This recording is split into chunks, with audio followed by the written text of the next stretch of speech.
वाहिगुरु जी का खालसा वाहिगुरु जी की फतेह। मनुख संसार दे विच आया, इहदी जिंदगी के अंदर जीवन के दो पक्ष सन, क्योंकि परमेश्वर ने ही कृपा की है कि दिन ते रात जिहड़े ने वो बनाए ने। आपां रोज रहरास साहब जी की पावन बाणी पढ़ते हाँ ते साहब आखते ने जिन दिन करके कीती रात, खसम वसारे ते कमजात। उस परमेश्वर ने दिन ते रात पैदा किए ने। जो विज्ञानक ढंग के अनुसार असीं समझना होवे, जिहड़ा धरती का पक्ष हिस्सा सूरज वाले पासे है, उत्थे दिन हुंदा है, ते जिहड़ा सूरज तो उल्ले हो जाता धरती का हिस्सा, उत्थे रात पै जाती है। विज्ञानी कहते हैं कि धरती घूमती है ते सूरज जिहड़ा है वो खलोता पिया है। हुण दिन ते रात परमेश्वर ने बनाए ने। हुण मनुख का सुभाव है भी ये हनेरे तो बहुत डरदा है, ते मनुख की कोशिश एक हुंदी है भी मैं हनेरा पसरन तो पहला पहला अपनी जिंदगी के सारे काम जिहड़े ने उन्होंने निपरे चाढ़ लवां, क्योंकि हनेरे तो डरदा। ते पुराने समय के विच हनेरा दूर करने वास्ते अज की तरह साधन भी नहीं से होया करते, दीवे होया करते सन। उन्हों का इतना चान नहीं सी हुंदा भी वो हरेक काम कर सके। मनुख की कोशिश रही भी वो सूरज छिपण तो पहला पहला अपने कामां नूं निपरे चाढ़ लवे। पर मनुख की एक समस्या आई भी इनू कोई समा नहीं पता लगता सी भी किन्ना कु रहिंदा है ते किन्ना कु बतीत होया है, जिहदे कारण इहदे कुछ दिन के काम अधूरे रह जाते सन, वो पूरे नहीं सी कर पाउंदा। मनुख ने इस समस्या तो निजात दिलाउण वास्ते हल कढ़िया भी एक सब तो पहला सूरज घड़ी जिहड़ी सी वो तैयार की। वो इस तरह तैयार की भी एक चीज़ का उन्हें परछावां मिथ लैना ते उहदे निशान ला देने, उन्होंने वंड देना ते देख लेना भी इतना लंबा परछावां है ते उहदे हिस्से कर लेने। ते जदों उस चीज़ का परछावां खत्म हो जाना ते मन लेना भी हुण अद्धा दिन बतीत हो गया।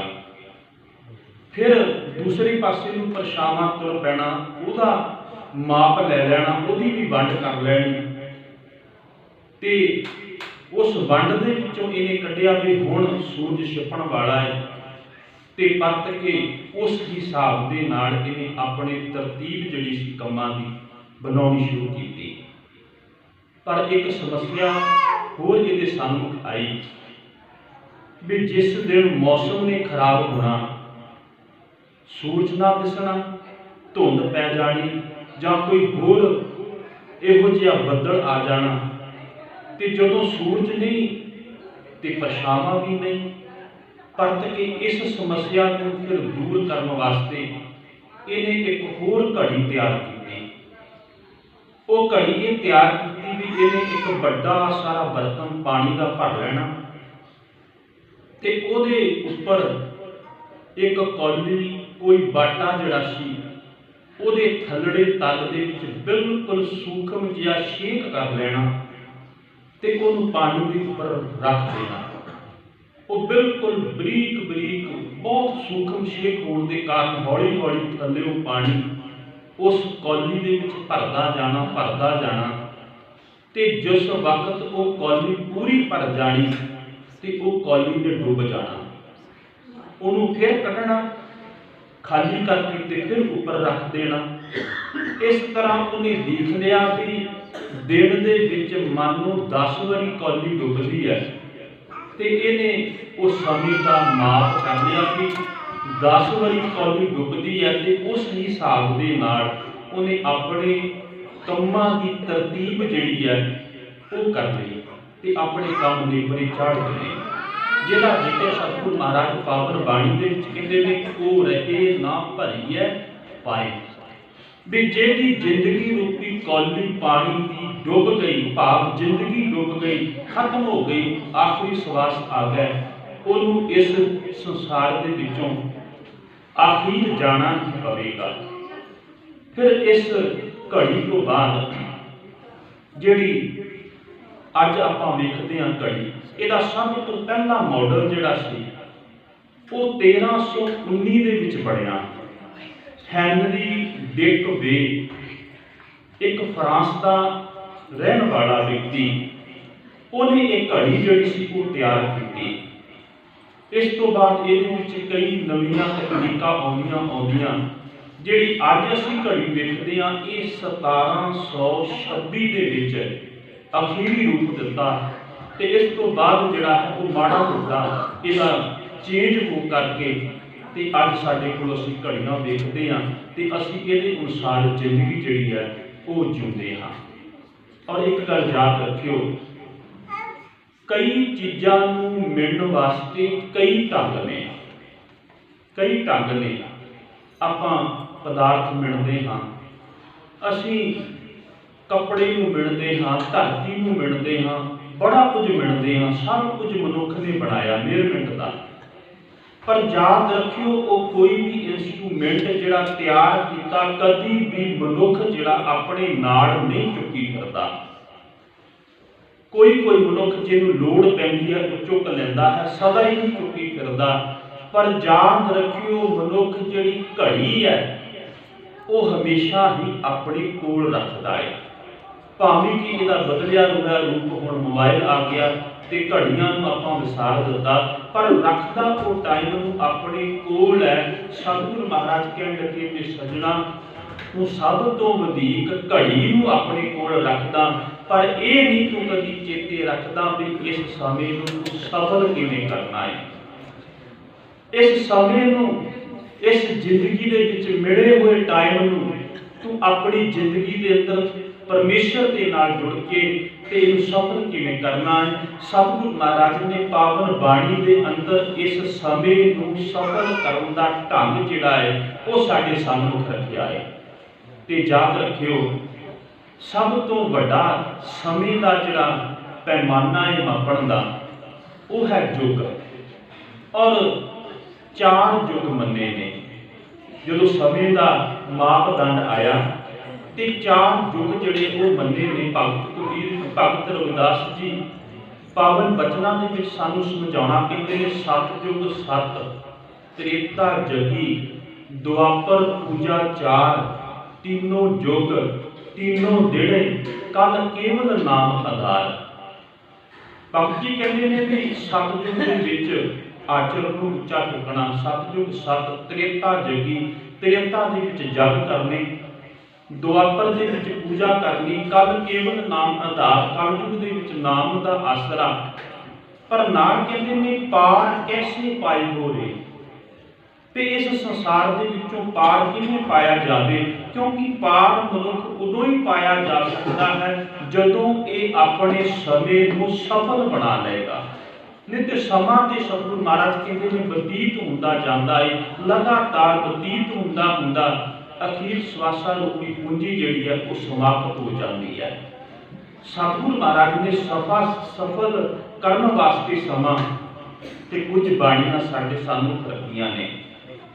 ਉਹਨਾਂ ਦੇ ਵਿੱਚੋਂ 12 ਮਾਹਾਂ ਇੱਕ ਕਾਵ ਰੂਪ ਦਾ ਬੜਾ ਪੁਰਾਣਾ ਇਹ ਚੱਲਿਆ ਹੋਇਆ ਹੈ। ਉਸੇ ਸਤਿਗੁਰੂ ਮਹਾਰਾਜ ਨੇ ਕਾਵ ਰੂਪੀ 12 ਮਾਹਾਂ ਨੂੰ ਵਰਤ ਕਰਕੇ ਤੇ ਸਤਿਗੁਰੂ ਮਹਾਰਾਜ ਨੇ ਇਸ ਸਮੇਂ ਨੂੰ ਸਫਲ ਕਰਨ ਦਾ ਢੰਗ ਸਾਡੇ ਸਾਹਮਣੇ ਰੱਖਿਆ।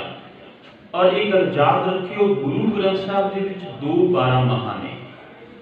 ਇੱਕ 12 ਮਾਹਾਂ ਤੁਖਾਰੀ ਰਾਗ ਦੇ ਅੰਦਰ ਗੁਰੂ ਨਾਨਕ ਸਾਹਿਬ ਮਹਾਰਾਜ ਦਾ ਉਚਾਰਨ ਕੀਤਾ ਹੋਇਆ ਹੈ, ਭਾਵੇਂ ਬਹੁਤਾ ਪ੍ਰਚਲਿਤ ਨਹੀਂ, ਕਿਉਂਕਿ ਅਸੀਂ ਜਿਹੜਾ 12 ਮਾਹਾਂ ਪੜ੍ਹਦੇ ਹਾਂ ਉਹ ਮਾਝ ਰਾਗ ਦੇ ਅੰਦਰ ਗੁਰੂ ਅਰਜਨ ਸਾਹਿਬ ਮਹਾਰਾਜ ਦਾ ਉਚਾਰਨ ਕੀਤਾ ਹੋਇਆ ਹੈ ਤੇ ਸੰਗਰਾਮ ਦੇ ਦਿਨ ਅਸੀਂ ਉਹ ਪੜ੍ਹਦੇ ਹਾਂ। पर दोवें 12 मਹਾਂ ਦੇ ਵਿੱਚ ਸਤਿਗੁਰੂ ਮਹਾਰਾਜ ਜੀ ਨੇ ਕਿਵੇਂ ਜੀਵਨ ਸਫਲ ਕਰਨਾ ਇੱਕ ਸਾਲ ਦੇ ਵਿੱਚ ਉਹਦਾ ਢੰਗ ਦੱਸਿਆ ਹੈ।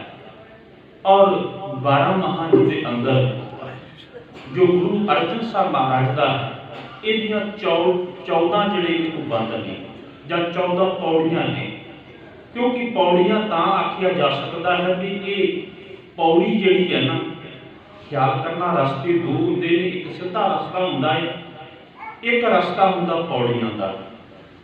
ते सतगुरु महाराज ने भी एक छोटी जी साडे सानूं उदाहरण दित्ती है, एक राह पत पौड़ियां। ये राह जिहड़ा है ना पौड़ियां वाला है, ये मनुखी जिंदगी जिहड़ी है ये पौड़ियां वाली है। आम रस्ते ते पौड़ियां दे रस्ते विच भी बड़ा फर्क हुंदा है। आम रस्ते मनुख तुरिया जांदा, किते डिग पवे, कोई रुकावट आ जाए, रोक के उत्थों ही अपना सफर स्टार्ट कर लैंदा है, शुरू कर लैंदा है। पर याद रखियो पौड़ियां दे सफर विच ही ये कर सकदा। मान लो 20 पौड़ियां ने, किसी उपर तक जाण वास्ते, मंजिल तक जाण वास्ते जे दूजी पौड़ी तो मनुख डिग पिया थले ते सफर एक पौड़ी तो आरंभ करना पएगा, ते जे मनुख 20वीं पौड़ी तो डिग पिया ते याद रखियो सफर फिर एक तो ही आरंभ करना पएगा। ते सतगुरु महाराज कहते हैं ये मनुखी जिंदगी जिहड़ी है ना ये पौड़ियां ने, ते पौड़ियां नूं सफर किवें करना सतगुरु महाराज ने वो 12 महीनों के विच साडे सन्मुख रखिया है। ते अखीर दे विच सानूं ये भी समझा दिता, महा दिवस मूरत भले जिसका नजर करे, नानक मंगे दर्श दान किरपा करो बरे। क्योंकि साडे मन दे विच केवल एक भरम पैदा हो गया भी संग्राम वाले दिन गुरुद्वारा साहिब जाना, उंज आपां किनारा कर दिंदे हैं जां अपने जीवन दे विच अवेसलापन कर दिंदे हैं, पर संग्राम वाले दिन जाते हैं भी चलो महीने का नाम सुनाइए। पर साहब ने अखीर कह दिता भी महा दिवस मूरत भले, भी वो महीना वो मूरत वो दिन तेरे वास्ते शुभ है, चंगा है, जिस दिन तू मालिक दे नाल जुड़ जाता है। ते सतगुरु महाराज ने ये संग्राम जिथे आपां नूं एक नवे महीने दे विच इकट्ठे करन वास्ते ते उपदेश देण वास्ते ते एक जीवन जुगत देण वास्ते बाणी उच्चारण कीती है। वो विचार आपां महीने की जरूर करांगे, पर इस तो पहलां आपां कुछ विचारां होर साझीआं कर लईए कि सतगुरु महाराज ने ये जीवन दे विच मिलिया होया समां जिहड़ा है उहनूं किवें सफल करना है वो जरूर साझे कर लईए। ते सतगुरु महाराज ने जिथे 12 महाँ बेनती की सी, 2 उच्चारण कीते, ते जिहड़े महीने दे विच 12 महीने ने, साल दे विच 12 महीने ने, ते महीनिਆਂ दे विच फिर उस तो छोटी जिहड़ी समय की इकाई है वो हफ्ते ने, जिन्हों आपां वार कहते हैं। और गुरु ग्रंथ साहिब दे विच जिथे 2 12 महाँ ने उत्थे 2 वार ही 12 की गल भी की है। एक गौड़ी राग के अंदर धन गुरु गौड़ी राग के अंदर बाबा कबीर जी का पावन बचन ने, ते दूसरा बिलावल राग के अंदर धन गुरु अमरदास महाराज ने वार जिहड़े ने उन्हां दा जिक्र किया है। भगत कबीर जी ने जिहड़ा जिक्र किया ਉਹਦੇ ਵਿੱਚ कहते ने भी आदत करे भगत आरंभ। आम तौर पर असीं जिहड़ा हफ्ता है ना वो सोमवार को आरंभ करते हैं, पर गुरबाणी का हफ्ता जिहड़ा है ना वो ऐतवार तो शुरू होंदा। ते भगत कबीर जी कहते हैं आदत करे भगत आरंभ, काया मंदिर मनसा थम। भी ऐतवार का दिन है ते तू भगती आरंभ कर दे, आदत करे भगत आरंभ, भगती आरंभ कर दे, काया मंदिर मनसा थम। ये जिहड़ी भगती है ना ये तेरे जीवन इस रूपी जिहड़ा थम दे रूप दे विच तेरे सामने होवेगी, इस काया नूं थम दा रूप देवेगी। जिवें आपां वेखदे आ ना किसी बिल्डिंग नूं सहारे की लोड़ होंदी है, थम्मां दी होंदी है, नीहां दी कंधां दी लोड़ होंदी है। सब कहण लगे बिल्कुल तेरे जीवन का सहारा जिहड़ा है ना वो ये नाम बनेगा। क्योंकि भगत कबीर इस दे रहाऊ वाले तुख विच कहंदे ने बारंबार बार प्रभ जपी है, भी बार बार परमेश्वर के नाम नूं जप। ਤੇ ਸੋਮਵਾਰ ਨੂੰ ਐਤਵਾਰ ਨੂੰ ਕਹਿੰਦੇ ਨੇ ਵੀ ਆਦਤ ਕਰੇ ਭਗਤ ਆਰੰਭ ਕਾਇਆ ਮੰਦਰ ਮਨਸਾ ਥੰਮ। ਫਿਰ ਅਗਲਾ ਦਿਨ ਜਿਹੜਾ ਹੈ ਉਹ ਸੋਮਵਾਰ ਦਾ ਹੈ। ਸੋਮਵਾਰ ਸਸ ਅੰਮ੍ਰਿਤ ਝਰੇ ਚਾਖਤ ਵੇਗ ਸਗਲ ਬਿਖਾਰੇ। ਭਗਤ ਕਬੀਰ ਜੀ ਕਹਿੰਦੇ ਨੇ ਵੀ ਸੋਮਵਾਰ ਜਿਹੜਾ ਹੈ ਉਹ ਚੰਦਰਮਾ ਦਾ ਦਿਨ ਹੈ, ਕਿਉਂਕਿ ਇਹ ਦਿਨ ਜਿਹੜੇ ਨੇ ਇਹ ਵਿਗਿਆਨੀਆਂ ਨੇ ਕਹਿ ਲਓ ਜਾਂ ਇਹਨਾਂ ਦੇ ਨਾਮ ਰੱਖਣ ਵਾਲਿਆਂ ਨੇ ਇਹ ਬ੍ਰਹਿਮੰਡ ਦੇ ਕੁਝ ਤਾਰਿਆਂ ਦੇ ਨਾਮ ਦੇ ਉੱਤੇ ਰੱਖੇ ਹੋਏ ਨੇ। ਐਤਵਾਰ ਜਿਹੜਾ ਹੈ ਇਹ ਸੂਰਜ ਦਾ ਦਿਨ ਹੈ ਤੇ ਸੋਮਵਾਰ ਜਿਹੜਾ ਹੈ ਉਹ ਚੰਦਰਮਾ ਦਾ ਦਿਨ ਹੈ। ਤੇ ਤੁਸੀਂ ਸਾਰੇ ਜਾਣਦੇ ਹੋ ਕਿ ਰੋਸ਼ਨੀ ਸਾਡੇ ਕੋਲ ਪਹੁੰਚਦੀ ਹੈ ਜਾਂ ਗਰਮੀ ਸਾਡੇ ਕੋਲ ਪਹੁੰਚਦੀ ਹੈ, ਪਰ ਸੂਰਜ ਦੀ ਰੋਸ਼ਨੀ ਗਰਮ ਹੁੰਦੀ ਹੈ, ਪਰ ਚੰਦਰਮੇ ਦੀ ਰਸ਼ਮੀ ਜਿਹੜੀ ਰੋਸ਼ਨੀ ਆ ਉਹ ਠੰਡਕ ਦਿੰਦੀ ਹੈ। ਤੇ ਭਗਤ ਕਬੀਰ ਜੀ ਕਹਿੰਦੇ ਨੇ ਸੋਮਵਾਰ ਸਸ ਅੰਮ੍ਰਿਤ ਝਰੇ, ਤੇਰੇ ਜੀਵਨ ਦੇ ਵਿੱਚ ਠੰਡ ਪੈਦਾ ਹੋਏਗੀ ਜੇ ਤੂੰ ਮਾਲਕ ਨੂੰ ਜਪੇਗਾ। ਸੋਮਵਾਰ ਸਸ ਅੰਮ੍ਰਿਤ ਝਰੇ ਚਾਖਤ ਵੇਗ ਸਗਲ ਬਿਖਾਰੇ, ਤੇਰੇ ਅੰਦਰੋਂ ਵਿਕਾਰ ਜਿਹੜੇ ਨੇ ਉਹ ਦੂਰ ਹੋ ਜਾਵਣਗੇ। ਮੰਗਲਵਾਰੇ ਲੇਵ ਹੀਤ ਪੰਜ ਚੋਰ ਕੀ ਜਾਣੂ ਰੀਤ। ਭਗਤ ਕਬੀਰ ਜੀ ਕਹਿਣ ਲੱਗੇ ਮੰਗਲਵਾਰ ਆਇਆ ਤੇ ਮੰਗਲਵਾਰ ਇਹ ਵੀ ਇੱਕ ਤਾਰੇ ਦਾ ਨਾਮ ਹੈ ਮੰਗਲ। ਮੰਗਲਵਾਰੇ ਲੇਵ ਹੀਤ ਪੰਜ ਚੋਰ ਕੀ ਜਾਣੂ ਰੀਤ, ਆਪਣੇ ਅੰਦਰ ਜਿਹੜੇ ਪੰਜ ਵਿਕਾਰ ਨੇ ਤੇ ਉਹਨਾਂ ਬਾਰੇ ਸੋਝੀ ਆ ਜਾਏਗੀ। ਫਿਰ ਅੱਗੇਗਾ ਬੁੱਧਵਾਰ ਬੁੱਧ ਕਰੀ ਪ੍ਰਗਾਸ, ਹਿਰਦੇ ਕਮਲ ਮੈਂ ਹਰ ਕਾ ਵਾਸ, ਤੇ ਹਿਰਦੇ ਵਿੱਚ ਪਰਮੇਸ਼ਰ ਦਾ ਵਾਸ ਹੋਣਾ ਸ਼ੁਰੂ ਹੋ ਜਾਏਗਾ। ਅੱਗੇ ਆ ਗਿਆ ਵੀਰਵਾਰ ਬ੍ਰਿਹਸਪਤ ਵਿਖਿਆ ਲੈ ਵਿਹਾਰੇ, ਤੀਨ ਦੇਵ ਇੱਕ ਸੰਗ ਲਾਏ। ਅੱਗੇ ਆਏਗਾ ਸ਼ੁੱਕਰਵਾਰ ਸੋਕ੍ਰਿਤ ਸਹਾਰੇ ਇਹ व्रत ਚੜੇ, ਕਿਉਂਕਿ ਸ਼ੁੱਕਰਵਾਰ ਕੁਝ ਧਰਮਾਂ ਵਾਲੇ ਜਿਹੜੇ ਨੇ ਨਾ ਉਹ ਵਰਤ ਰੱਖਦੇ ਨੇ। ਤੇ ਭਗਤ ਕਬੀਰ ਜੀ ਕਹਿਣ ਲੱਗੇ ਤੇਰੇ ਜੀਵਨ ਦੇ ਅੰਦਰ ਵਰਤ ਕੀ ਹੈ ਵੀ ਤੂੰ ਚੰਗੀ ਕਿਰਤ ਕਰ, ਸੋਕ੍ਰਿਤ ਚੰਗੀ ਕਿਰਤ ਕਰ। ਤੇ ਫਿਰ ਅੱਗੇ ਆ ਜਾਏਗਾ ਸ਼ਨੀਵਾਰ ਥਾਵਰ ਥਿਰ ਕਰ ਰਾਖੇ ਸੋਏ, ਜੋਤ ਦੀ ਵੱਟੀ ਘਟ ਮੈਂ ਸੋਏ।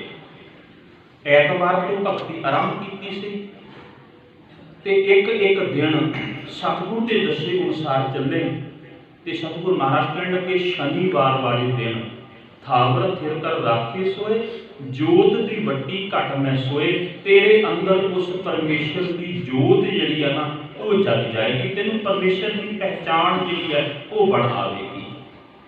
ਸਾਹਿਬ ਨੇ ਆ ਦਿਨਾਂ ਦੇ ਹਿਸਾਬ ਦੇ ਨਾਲ ਵੀ ਉਪਦੇਸ਼ ਦਿੱਤਾ ਵੀ ਤੂੰ 7 ਦਿਨਾਂ ਦੇ ਵਿੱਚ ਆ ਕੁਝ ਕਰ ਲੈ ਤਾਂ ਵੀ ਤੂੰ ਪਾਰ ਹੋ ਜਾਵੇਗਾ ਇਸ ਸੰਸਾਰ ਸਮੁੰਦਰ ਤੋਂ। ਫਿਰ ਦਿਨ ਦੇ ਵਿੱਚ 8 ਪਹਿਰ ਹੋਇਆ ਕਰਦੇ ਨੇ ਤੇ ਸਤਿਗੁਰੂ ਮਹਾਰਾਜ ਨੇ 8 ਪਹਿਰਾਂ ਦੇ ਉੱਤੇ ਵੀ ਸਾਹਿਬ ਨੇ ਮਨੁੱਖ ਨੂੰ ਉਪਦੇਸ਼ ਦਿੱਤਾ। ਜਦੋਂ ਆਪਾਂ ਸ਼੍ਰੀ ਰਾਗ ਪੜ੍ਹਦੇ ਹਾਂ, ਸ਼੍ਰੀ ਰਾਗ ਦੇ ਪਾਵਨ ਪੰਨਾ 74 ਦੇ ਉੱਤੇ ਪਹਿਲੀਆਂ ਸਰਲੇਖ ਹੇਠ ਸਤਿਗੁਰੂ ਨੇ ਬਾਣੀ ਦਰਜ ਕੀਤੀ ਹੈ, ਕਿਉਂਕਿ ਇੱਕ ਦਿਨ ਦੇ ਵਿੱਚ 8 ਪਹਿਰ ਨੇ, 4 ਪਹਿਰ ਰਾਤਰੀ ਹੈ ਤੇ 4 ਪਹਿਰ ਜਿਹੜਾ ਹੈ ਉਹ ਦਿਨ ਹੈ। ਤੇ ਸਤਿਗੁਰੂ ਮਹਾਰਾਜ ਨੇ 4 ਪਹਿਰ ਰਾਤਰੀ ਮਨੁੱਖ ਕਿਵੇਂ ਬਤੀਤ ਕਰਦਾ ਉਹਦਾ ਜ਼ਿਕਰ ਵੀ ਸਾਹਿਬ ਨੇ ਕੀਤਾ। 2 ਸ਼ਬਦ ਗੁਰੂ ਨਾਨਕ ਸਾਹਿਬ ਮਹਾਰਾਜ ਦੇ ਨੇ, ਇੱਕ ਗੁਰੂ ਰਾਮਦਾਸ ਮਹਾਰਾਜ ਦਾ ਹੈ ਤੇ ਇੱਕ ਗੁਰੂ ਅਰਜਨ ਸਾਹਿਬ ਮਹਾਰਾਜ ਦਾ ਹੈ। 4 ਸ਼ਬਦ ਪਹਿਰਿਆਂ ਦੇ ਸਰਲੇਖ ਹੇਠ ਵੀ ਸਾਹਿਬ ਨੇ ਦਰਜ ਕੀਤੇ ਨੇ ਵੀ ਤੂੰ ਇੱਕ ਰਾਤ ਜਿਹੜੀ ਜ਼ਿੰਦਗੀ ਰੂਪੀ ਕੱਟਣ ਆਇਆ ਤੂੰ ਉਹਨੂੰ ਸਫਲ ਕਰ ਲੈ। ਫਿਰ ਸਤਿਗੁਰੂ ਮਹਾਰਾਜ ਨੇ ਇਹ ਵੀ ਸਮਝਾ ਦਿੱਤਾ ਵੀ ਇਹ ਮਨੁੱਖ ਤੂੰ 4 ਪਹਿਰ ਜਿਹੜਾ ਹੈ ਨਾ ਉਹ ਬਤੀਤ ਕਿਵੇਂ ਕਰਦਾ। 4 ਗਵਾਇਆ ਅੰਡ ਕੇ 4 ਗਵਾਇਆ ਸਮ, ਲੇਖਾ ਰੱਬ ਮੰਗੇਸਿਆ ਤੂੰ ਆਹੋ ਕਿਹੜੇ ਕੰਮ। ਵੀ ਇਹ ਮਨੁੱਖ 4 ਪਹਿਰ ਰਾਤ ਜਿਹੜੀ ਹੈ ਤੂੰ ਸੌਂ ਕੇ ਗਵਾ ਲਈ ਹੈ, 4 ਪਹਿਰ ਜਿਹੜਾ ਦਿਨ ਹੈ ਤੂੰ ਘੁੰਮ ਫਿਰ ਕੇ ਗਵਾ ਲਿਆ ਹੈ। ਯਾਦ ਰੱਖੀ ਤੇਰੇ ਕੋਲੋਂ ਇਹਦਾ ਲੇਖਾ ਮੰਗਿਆ ਜਾਣਾ ਹੈ। ਸਤਿਗੁਰੂ ਮਹਾਰਾਜ ਨੇ 4 ਪਹਿਰ ਨੂੰ ਵੀ ਸਫਲ ਕਰਨ ਦਾ ਢੰਗ ਜਿਹੜਾ ਹੈ ਉਹ ਸਮਝਾ ਦਿੱਤਾ। ਇੱਥੋਂ ਤੱਕ ਕਿ ਸਤਿਗੁਰੂ ਮਹਾਰਾਜ ਨੇ ਸਾਨੂੰ ਨਿੱਕੇ ਤੋਂ ਨਿੱਕੇ ਸਮੇਂ ਦੀ ਇਕਾਈ ਦਾ ਵਰਤੋਂ ਕਰਨੀ ਵੀ ਸਿਖਾ ਦਿੱਤੀ। ਸੋਲਾ ਸਾਹਿਬ ਦੀ ਪਾਵਨ ਬਾਣੀ ਅਸੀਂ ਪੜ੍ਹਦੇ ਹਾਂ ਹਰ ਰੋਜ਼। ਦੂਜੇ ਸ਼ਬਦ ਦੇ ਵਿੱਚ ਸਾਹਿਬ ਨੇ ਉਸ ਸਮੇਂ ਨੂੰ ਜਿਹੜਾ ਹੈ ਦਰਜ ਕੀਤਾ। ਵਿਸਿਆਂ ਚਸਿਆਂ ਘੜੀਆਂ ਪਹਿਰਾਂ, ਤਿੱਥੀ ਵਾਰੀ ਮਾਹ ਹੁਆ, ਸੂਰਜ ਏਕੋ ਰੁੱਤ ਅਨੇਕ, ਨਾਨਕ ਕਰਤੇ ਕੇ ਕੀਤੇ ਵਿਸ। ਪੁਰਾਣੇ ਸਮੇਂ ਦੇ ਵਿੱਚ ਜਿਹੜਾ ਸਮੇਂ ਮਾਪਣ ਦੀ ਇਕਾਈ ਸੀ ਸਾਹਿਬ ਨੇ ਉਹਦਾ ਇੱਥੇ ਜ਼ਿਕਰ ਕੀਤਾ ਹੈ। ਮਨੁੱਖ 15 ਵਾਰੀ ਨੈਚੁਰਲੀ ਤੌਰ ਤੇ ਅੱਖਾਂ ਦੀ ਝਪਕ ਲਵੇ ਤੇ ਉਹਨੂੰ ਇੱਕ ਵਿਸਾ ਕਹਿੰਦੇ ਨੇ।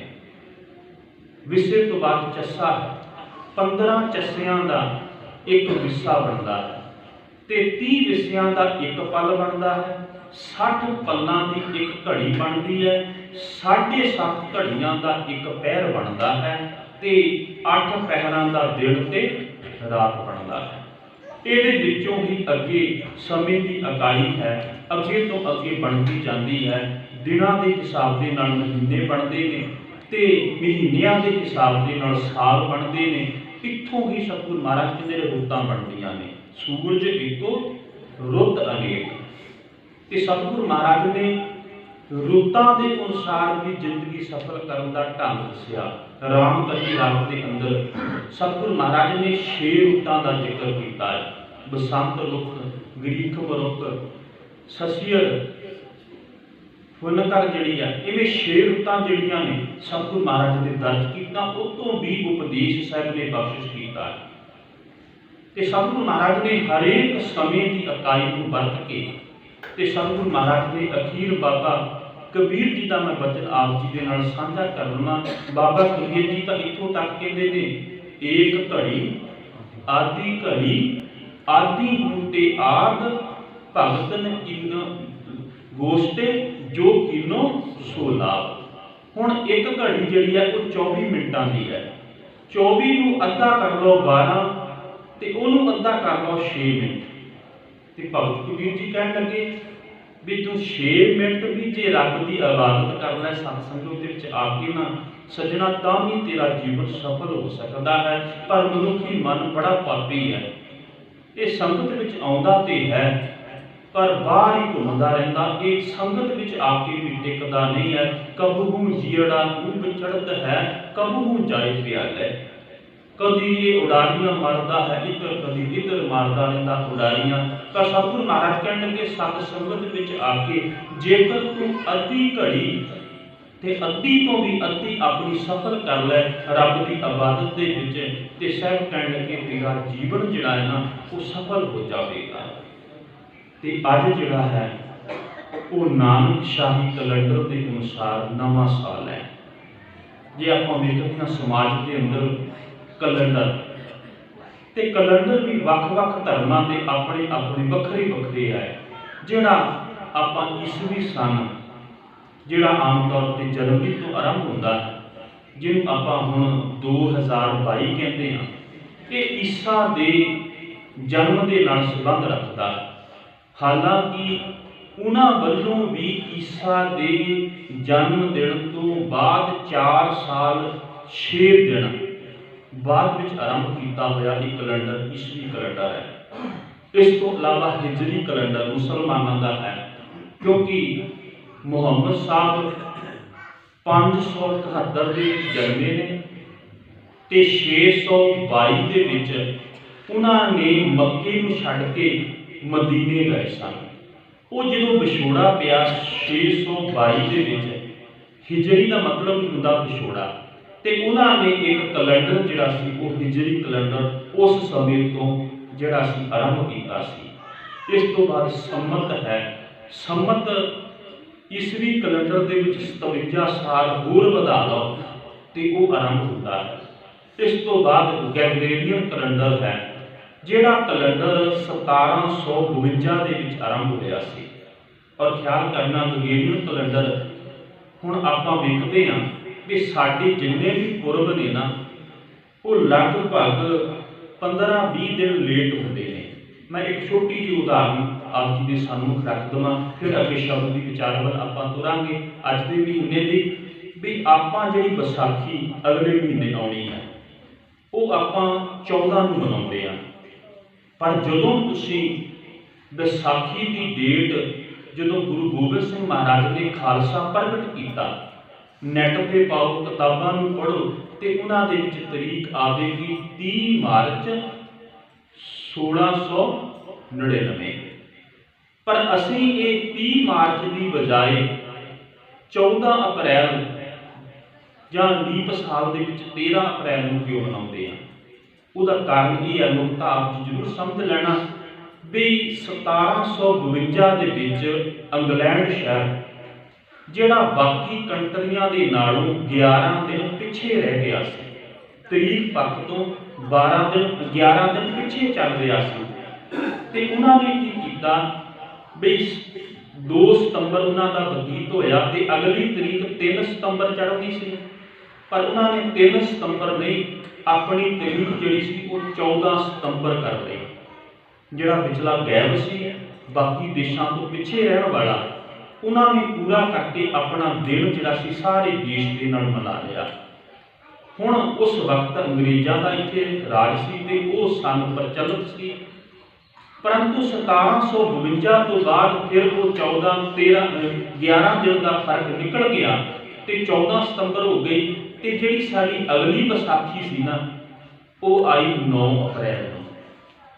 ਉਹ ਫਿਰ 9 ਅਪ੍ਰੈਲ ਤੋਂ ਬਾਅਦ ਥੋੜਾ ਸਮਾਂ ਜਿਹਦੇ ਵਿੱਚ ਚੇਂਜ ਹੁੰਦਾ, 10 ਅਪ੍ਰੈਲ ਨੂੰ ਆ ਗਈ, ਫਿਰ 11 ਅਪ੍ਰੈਲ ਨੂੰ ਆ ਗਈ, ਫਿਰ 12 ਨੂੰ, 13 ਨੂੰ। ਔਰ ਯਾਦ ਰੱਖੋ 1919 ਦੇ ਵਿੱਚ ਜਦੋਂ ਜਲਿਆਂਵਾਲੇ ਬਾਗ ਦੇ ਵਿੱਚ ਗੋਲੀ ਚਲਾਈ ਗਈ ਸੀ ਤਾਂ ਪਹਿਲੀ ਵਾਰ 13 ਅਪ੍ਰੈਲ ਨੂੰ ਆਈ ਸੀ। ਪਹਿਲਾਂ 12 ਨੂੰ ਮਨਾਈ ਜਾਂਦੀ ਸੀ, ਉਸ ਵੇਲੇ ਪਹਿਲੀ ਵਾਰ 13 ਅਪ੍ਰੈਲ ਨੂੰ ਵਿਸਾਖੀ ਮਨਾਈ ਗਈ ਸੀ।